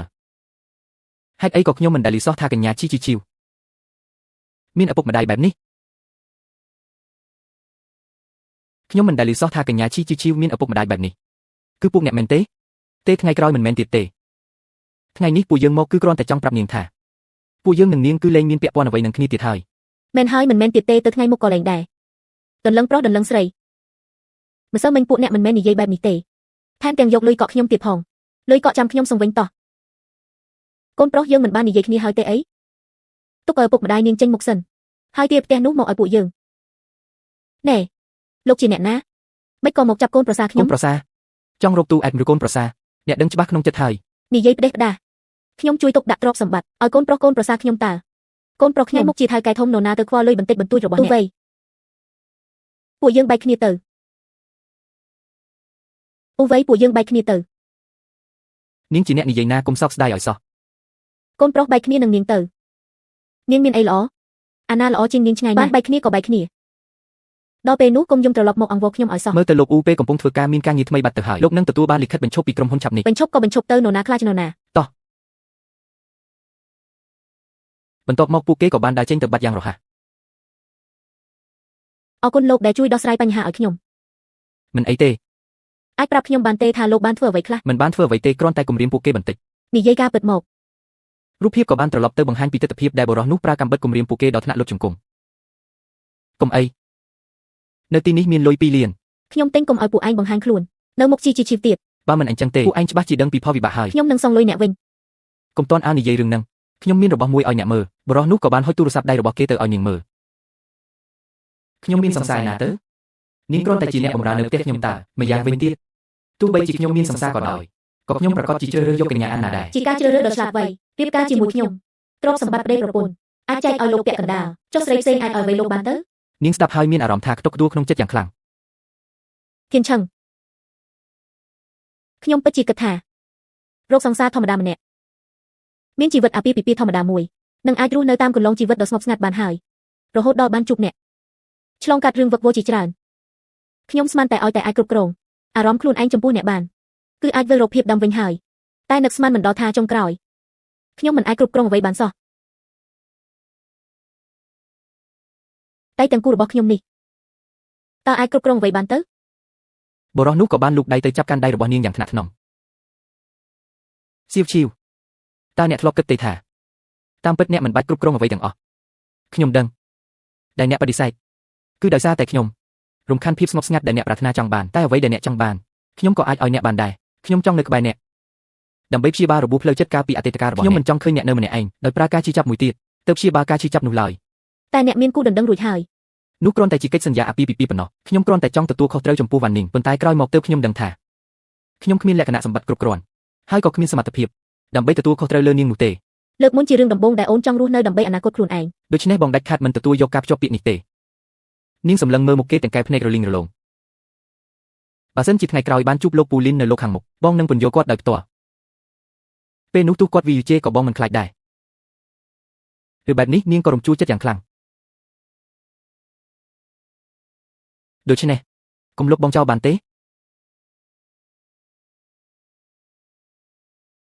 គេអោបនាងរួចក៏ថាប់ថ្ងាសនាងធ្នំដើម្បីលួងលោមឥឡូវបងជួយលុបប៊ូតុងប្លុកចោលហើយណាសៀវឈីវអូនក៏ត្រូវជួយបងដែរណា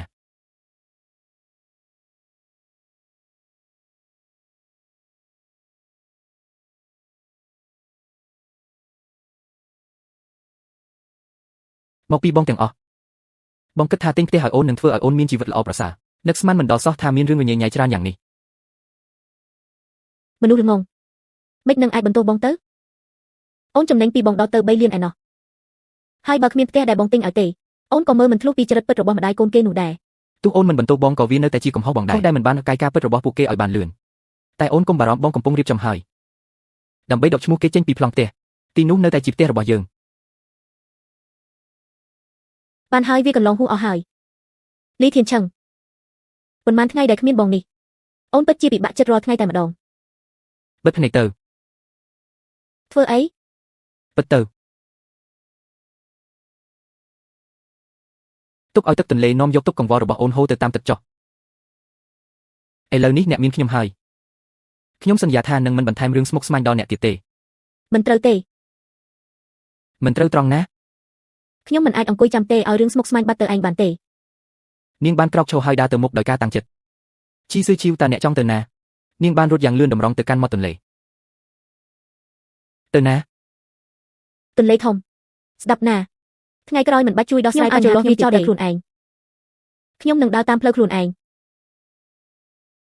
អ្នកមិនបាច់ដើរតាមផ្លូវខ្លួនឯងទេខ្ញុំនឹងកំដរអ្នកដើរទៅជាមួយគ្នាពួកគេបានសម្លឹងមើលមុខគ្នាដោយក្តីស្រឡាញ់យ៉ាងជ្រាលជ្រៅរួចពួកគេក៏បានថាប់គ្នាយ៉ាងរ៉ូមែនទិកនៅមាត់ទន្លេ លីធានឆេងខ្ញុំចង់ផឹកស្រាទៀតហើយ ខ្ញុំទៅទិញចាំខ្ញុំទីនេះហើយបរិះនោះក៏ដើរចេញទៅបន្សល់ទុកនាងឲ្យឈរញឹមម្នាក់ឯង តាមពិតទៅជីវិតដែលបានរៀបចំទុកមុនមិនមែនជាភាពងាយស្រួលទេការរលាស់ចោលនៅចំណងហើយទទួលយកគ្រប់រឿងដែលនឹងកើតឡើងទើបជារឿងដ៏រីករាយបំផុត ឈុតឆាកបានកាត់មកនាងកំពុងកេងកាយផ្លូវបរិះជាសង្សារយ៉ាងមានក្តីសុខគេបានចាប់ច្រមុះនាងលេងយ៉ាងថ្នាក់ថ្នមរួចក៏លើកទូរស័ព្ទឡើងមកទទួលអាឡូលោកប្រធានមនុស្សឈ្មោះអាណានោះរកឃើញហើយនិយាយមកនាងគឺជាអ្នកបោកប្រាស់អាជីពបរិះដែលតាក់ទងនាងសុទ្ធតែវិនិច្ឆ័យទ្រព្យសម្បត្តិអស់ហើយ ថ្មីនេះមានមុខសញ្ញាថ្មីអត់អាអ៊ូវៃនោះត្រូវបានខ្ញុំបោកអស់រលីងហើយគ្មានតម្លៃអីឲ្យទាញប្រយោជន៍ទៀតទេកុំបារម្ភអីគ្រាន់តែជាមនុស្សប្រុសម្នាក់គ្មានតម្លៃអីត្រូវទាញប្រយោជន៍ទៀតឡើយ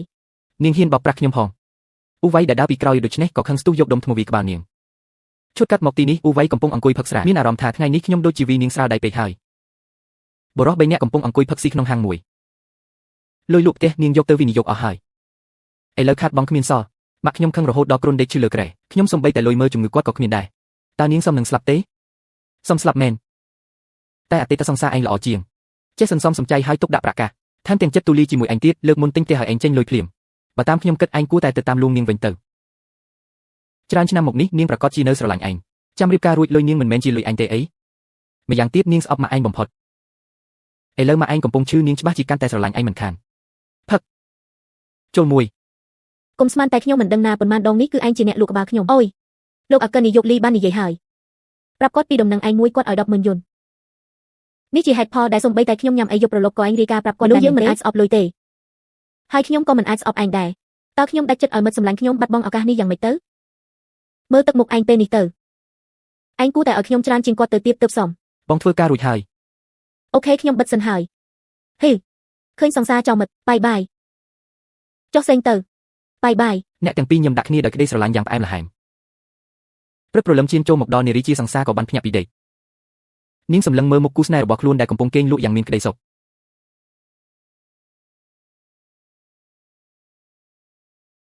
ទោះបីអូនចង់នៅក្បែរបងគ្រប់វិនាទីក៏ដោយតែការងារនៅតែត្រូវទៅធ្វើដែរនាងនិយាយបណ្ដាអង្អែលដើមទ្រូងរបស់គេបណ្ដាថ្នម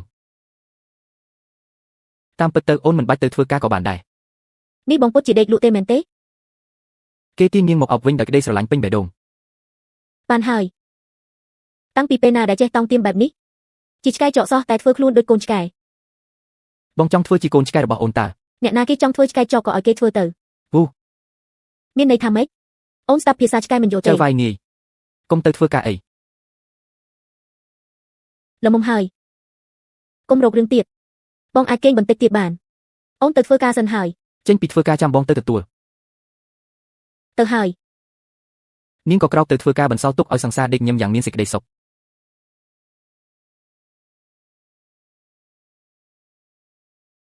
ស្រីស្រស់យើងដើរមកដល់សួនច្បារស្រាប់តែមានបុរស2នាក់បាញ់ផោកក្រដាសស្វាគមន៍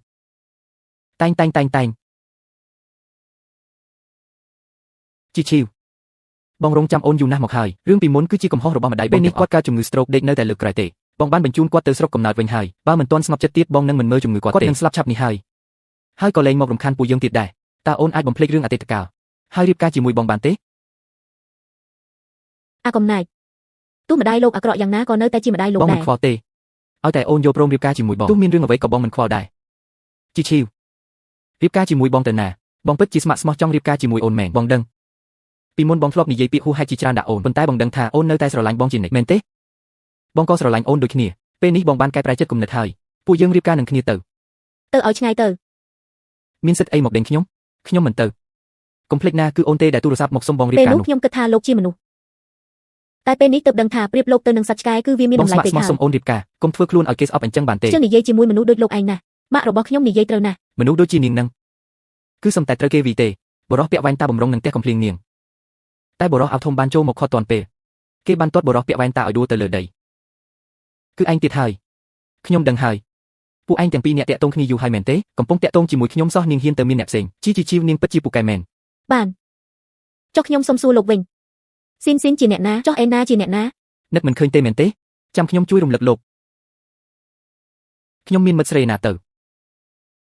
នោះគឺជាអ្នកបម្រើនៅផ្ទះរបស់ខ្ញុំទេម្យ៉ាងវិញទៀតទោះបីជាខ្ញុំមានមិត្តស្រីក៏ដោយក៏ខ្ញុំប្រកាសជាជ្រើសរើសកញ្ញាឯណាដែរខ្ញុំផងជីនាងប្រើប្រាស់គេដើម្បីសងសឹកខ្ញុំមែនទេខ្ញុំតាក់ទងពួកគេគ្រាន់តែលេងសើចទេខ្ញុំបានបញ្ចប់ជាមួយពួកគេអស់ហើយនាងក៏គួរតែបញ្ចប់ជាមួយគេទៅនាងអត់ទោសឲ្យខ្ញុំក៏អត់ទោសឲ្យនាងឯងតាក់ទងពួកគេគ្រាន់តែលេងសើចតែខ្ញុំនឹងសៀវជីវមិនមែនលេងសើចទេមកទៅខ្ញុំកំពុងតែនិយាយជាមួយនាងឯងកុំចេះដឹងនាងឆ្លើយប្រាប់ខ្ញុំមកតើនាងព្រមរៀបការជាមួយខ្ញុំទេព្រមឬមិនព្រមខ្ញុំសុំទូនមានឲ្យលោកបោះបង់គំនិតបរោះពាក់វ៉ែនតាលួចដកកំបិតចេញពីហោប៉ៅក្រៅគេបានស្ទុះទៅចាក់បរោះអាប់ធំបានចាប់ដៃគេទាន់រួចរុញគេចេញទូវៃឯងឈួតហើយមែនទេត្រូវហើយខ្ញុំគឺឈួតហើយបងប្រុសប្រញាប់រត់ទៅយើងវីមិនឈ្នះពួកគេទេឯងទៅណាមិនរួចទេក្រុមប៉ូលីសបានមកដល់កន្លែងកើតហេតុទាន់ពេលលោកគឺអ៊ូវៃមែនទេយើងសង្ស័យថាលោកពាក់ព័ន្ធនឹងករណីប្រើហិង្សាដោយចេតនាលោកប៉ូលីសគេក៏បានបង្ហាញស្នាមកំបិតដែលទើបតែត្រូវគេចាប់ត្រូវហើយគឺពីករណីសូមអញ្ជើញទៅជាមួយពួកយើងដើម្បីសហការស៊ើបអង្កេតនាំខ្លួនគេទៅក្រុមប៉ូលីសក៏បានចាប់ខ្លួនជនល្មើសយកទៅលីធានឆឹងគេក៏បានសន្លប់បាត់ស្មារតីនៅក្នុងរង្វង់ដៃរបស់នាងបានអង្គុយមើលថែគេយ៉ាងយកចិត្តទុកដាក់នៅក្នុងមន្ទីរពេទ្យ បុរសម្នាក់កំពុងដេកសន្លប់នៅលើគ្រែពេទ្យក្រុមគ្រួសារសូមកុំបារម្ភអីមិនមានប៉ះពាល់ដល់សរីរាង្គខាងក្នុងទេគ្រាន់តែប្រយ័ត្នកុំឲ្យមុខរបួសត្រូវទឹក បងដឹងខ្លួនហើយមែនទេតើបងមានអារម្មណ៍ថាមិនស្រួលត្រង់ណាទេ គឺអត់ទេពេលបានឃើញអូនបងមានអារម្មណ៍ល្អណាស់នាងក៏អន់ទៅថាប់មកគាត់ថ្នម ធ្វើបែបនេះរឹតតែស្រួលខ្លួនជាងមុនមែនទេ បាទគឺមែនហើយនាងងើបអង្គុយវិញដោយទឹកមុខញឹម ពេលនោះបងមិនខ្លាចទេ ពេលណាទៅខ្លាចអីទៅ គឺពេលដែលវូវៃកាន់កាំបិតរត់មករកបងនោះអី ខ្លាចចង់ស្លាប់ទៅហើយបងមើលមិនឃើញថាគេមានកាំបិតទេបើបងឃើញបងរត់បាត់យូរហើយ អូនគិតចឹងស្រាប់ហើយមិនប្លែកទេ បងក៏គិតបែបហ្នឹងដែរ ប្តីប្រពន្ធដូចបាក់សីពេលមានគ្រោះហើយរៀងខ្លួនមិនអីទេអូនមិនបន្ទោសបងទេ បងលេងសើចជាមួយអូនទេបងមិនមែនជាបាក់សីរត់ចោលគ្នាទេបងគឺជាកូនឆ្កែតូចរបស់អូនក ូនឆ្កែតូចជីពូត border បង collie មែ យ ន ល់ ទេ ហើយគឺមិនមែនជាបាក់សីទេគាត់ក៏ទាញដៃនាងមកក្បែរបងគឺជាបាក់សីគឺបាក់សីដែលមិនរត់ចោលគ្នា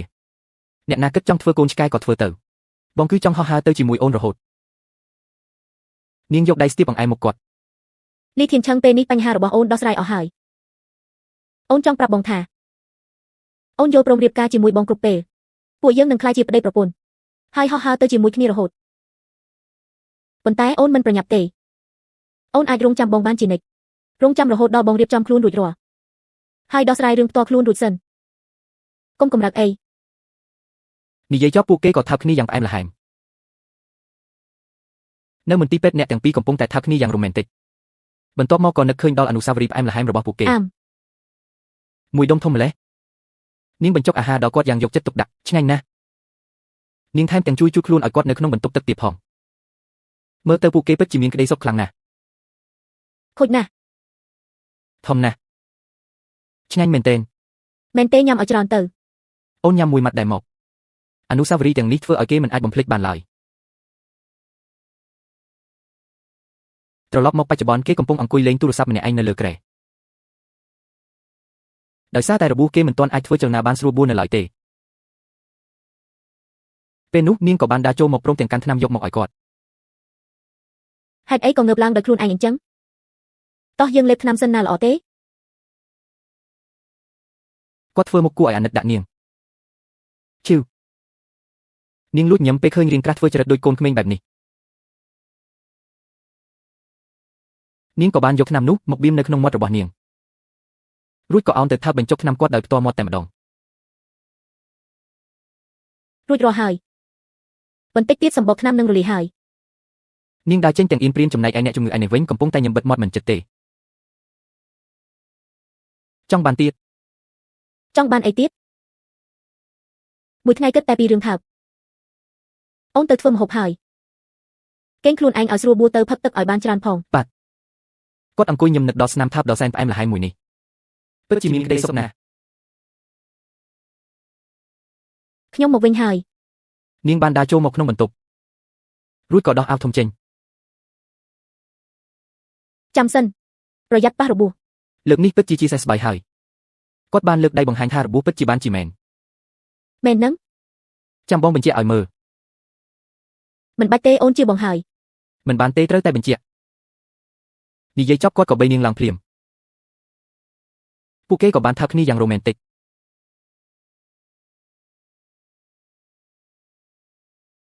12ម៉ោងហើយដែលមិនបានជួបគ្នា អូនក៏ដូចគ្នា ភាពនឹករលឹកបានរុញច្រានអ្នកទាំងពីរឲ្យលងលក់ក្នុងភាពផ្អែមល្ហែមជាមួយគ្នា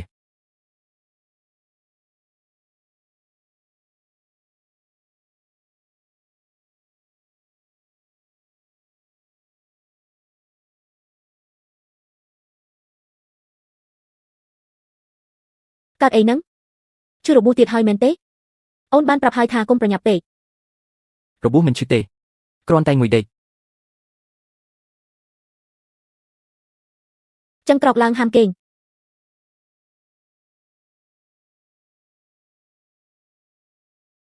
ស្រាប់តែពេលនោះទូរស័ព្ទរបស់គាត់ក៏បានរត់ឡើង លើកទៅគង់តែត្រូវប្រឈមមុខដែរនឹង គាត់ក៏សម្រេចចិត្តលើកទូរស័ព្ទអាឡូ ថ្មីនេះសប្បាយចិត្តណាស់មែនទេលោកប្រធានលីគួរតែបង់ថ្លៃសម្រាប់ភាពសប្បាយរីករាយនេះខ្លះហើយ សម្ដីនេះធ្វើឲ្យបរិយាកាសតានតឹងយើងទាំង3នាក់ជួបគ្នាទៅ នេះជារឿងរវាងខ្ញុំនិងលោក មិនពាក់ព័ន្ធជាមួយជីជីវទេពេលវេលានិងទីកន្លែងអ្នកជាអ្នកកំណត់ គឺពេលនេះទីនេះតែម្ដង បើកទ្វារបុរសនិងស្ត្រីកំពុងអង្គុយនៅលើគ្រែយ៉ាងតានតឹង នាងនិយាយត្រូវហើយវាមានពាក់ព័ន្ធជាមួយខ្ញុំក៏ចង់ប្រឈមមុខជាមួយលោកដែរ ល្អ ខ្ញុំនិយាយត្រង់ចុះព័ត៌មានឪពុកម្ដាយធម៌របស់លោកគឺខ្ញុំជាអ្នកប្រាប់ទៅអ៊ូវើយខ្ញុំទីដឹងហើយ នៃរបស់អ្នកគឺ គ្រប់យ៉ាងស្ថិតក្នុងដៃអ្នកមើលងាយខ្ញុំមិនមែនទេព្រោះអ៊ូវើយគ្មានសមត្ថភាពនោះទេក្រៅពីពួកគេអ្នកមិនចង់ឃើញខ្ញុំរស់នៅបានសុខបំផុតទេអ្នកចង់ថាខ្ញុំជាមនុស្សចិត្តចង្អៀតមែនទេ លីនវ៉ាន់នីងអ្នកចង់និយាយអ្វីចង់ធ្វើអ្វីចង់បានអ្វីនិយាយត្រង់មក មែនខ្ញុំជាមនុស្សចិត្តចង្អៀតខ្ញុំក៏មិនដឹងថាខ្លួនឯងអាចធ្វើអ្វីទៀតដែរអ្នកពូកែទីម្លឹងសាក់ទីម្ដងទៀតទៅ នាងហ៊ាន ខ្ញុំមានអ្វីដែលមិនហ៊ាននោះ ពួកគេទាំង3កំពុងប្រឈមមុខគ្នានៅបន្ទប់ទទួលភ្ញៀវ ជាដំបូងខ្ញុំសូមទោសចំពោះការជិះចាប់តែបង្កឡើងដោយសារវត្តមានរបស់ខ្ញុំដឹងខុសក៏ល្អដែរពីមុនខ្ញុំគិតថាខ្លួនឯងធ្វើខុសតែពេលខ្ញុំដឹងពីវិបត្តិផ្លូវចិត្តរបស់លីធានឆេងដឹងពីទំនាក់ទំនងស្នេហានិងរបៀបរស់នៅរបស់អ្នកទាំងពីរខ្ញុំលែងគិតបែបនេះទៀតហើយគួរឲ្យអស់សំណើចណាស់ទំនាក់ទំនងស្នេហារបៀបរស់នៅនាងគិតថាអ្វីដែលនាងដឹងគឺជាការពិតមែនទេដោយគ្រាន់តែជឿសម្ដីម្ខាងរបស់បុរសម្នាក់នេះវិបត្តិផ្លូវចិត្តរបស់គាត់ចុះវិបត្តិផ្លូវចិត្តរបស់ខ្ញុំវិញ នាងនិយាយបណ្ដាសម្លឹងមុខគេបណ្ដាដោយក្តីឈឺចាប់ តាំងពីអាយុ10ឆ្នាំជាងមកខ្ញុំទន្ទឹងរង់ចាំធ្វើជាកូនក្រមុំរបស់លីធានឆេងរបៀបរស់នៅរបស់យើងទំនាក់ទំនងស្នេហារបស់យើង10ឆ្នាំជាងមកនេះមុនពេលមានវត្តមាននាងគឺគ្មានបញ្ហាអ្វីទាំងអស់មូលហេតុទាំងនេះគឺមកពីគាត់បានសន្យាជាមួយប៉ាខ្ញុំថានឹងរៀបការអ្នកមិនខុសទេចុះខ្ញុំវិញធ្វើខុសអ្វីទៅលីធានឆឹងកុំភ្លេចណាពួកយើងមានអេតាស៊ីវិលនឹងគ្នា ការភ្ជាប់ពីអាចលុបចោលពេលណាក៏បានដែរនាងមិនបាច់យកវាមកគំរាមខ្ញុំទៀតទេ ប៉ុន្មានឆ្នាំមកនេះ ខ្ញុំត្រូវបានគំរាមដោយខ្លួនឯងគំរាមដោយស្គុនលោកពូលីនគំរាមដោយការសន្យារបស់ខ្ញុំចំពោះអ្នកមីងលីនខ្ញុំយកគ្រប់យ៉ាងរបស់ខ្ញុំមកគំរាមខ្លួនឯងក៏ព្រោះតែខ្ញុំគិតខុសថាធ្វើបែបនេះនាងនឹងមានធ្វើឲ្យលោកពូលីនស្ងប់ចិត្តប៉ុន្តែខ្ញុំគិតខុសហើយខ្ញុំដឹងថាការរៀបការជាមួយនាងមិនអាចផ្ដល់ក្តីសុខឲ្យនាងបានទេ លោកគិតខុសទៀតហើ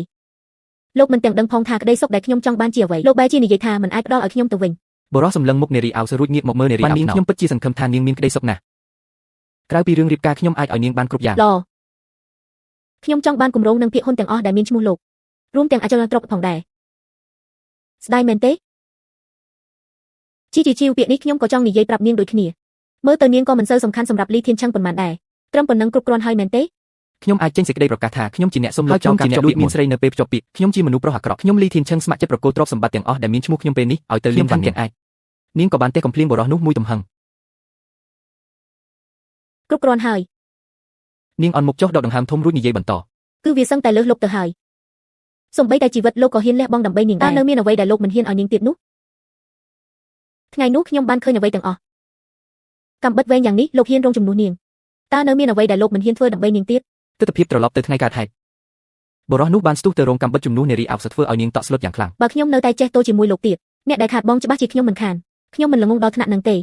ថ្ងៃនោះតាមពិតខ្ញុំចង់ទៅសារភាពកំហុសនឹងសុំត្រូវរើគ្នាវិញចង់ប្រាប់លោកថាខ្ញុំស្រឡាញ់លោកខ្លាំងប៉ុណ្ណាប៉ុន្តែពេលឃើញអ្នកទាំងពីរការពារគ្នាទៅវិញទៅមកខ្ញុំខឹងឡើងចង់ឆ្អែតថែមក្រោយមកពេលខ្ញុំទៅមន្ទីរពេទ្យក៏ឃើញអ្នកទាំងពីរផ្អែមល្ហែមនឹងគ្នា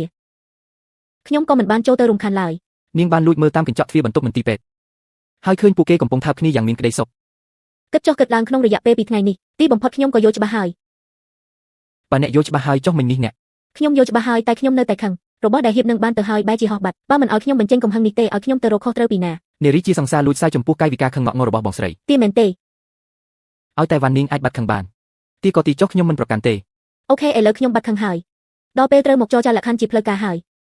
នាងដើរទៅតោរួចយកសៀវភៅកត់ត្រាមួយក្បាលមកបង្ហាញ បើទាតិចពេកមើលទៅដូចជាមិនស្មោះត្រង់ហើយក៏មិនរឹងមាំដែរ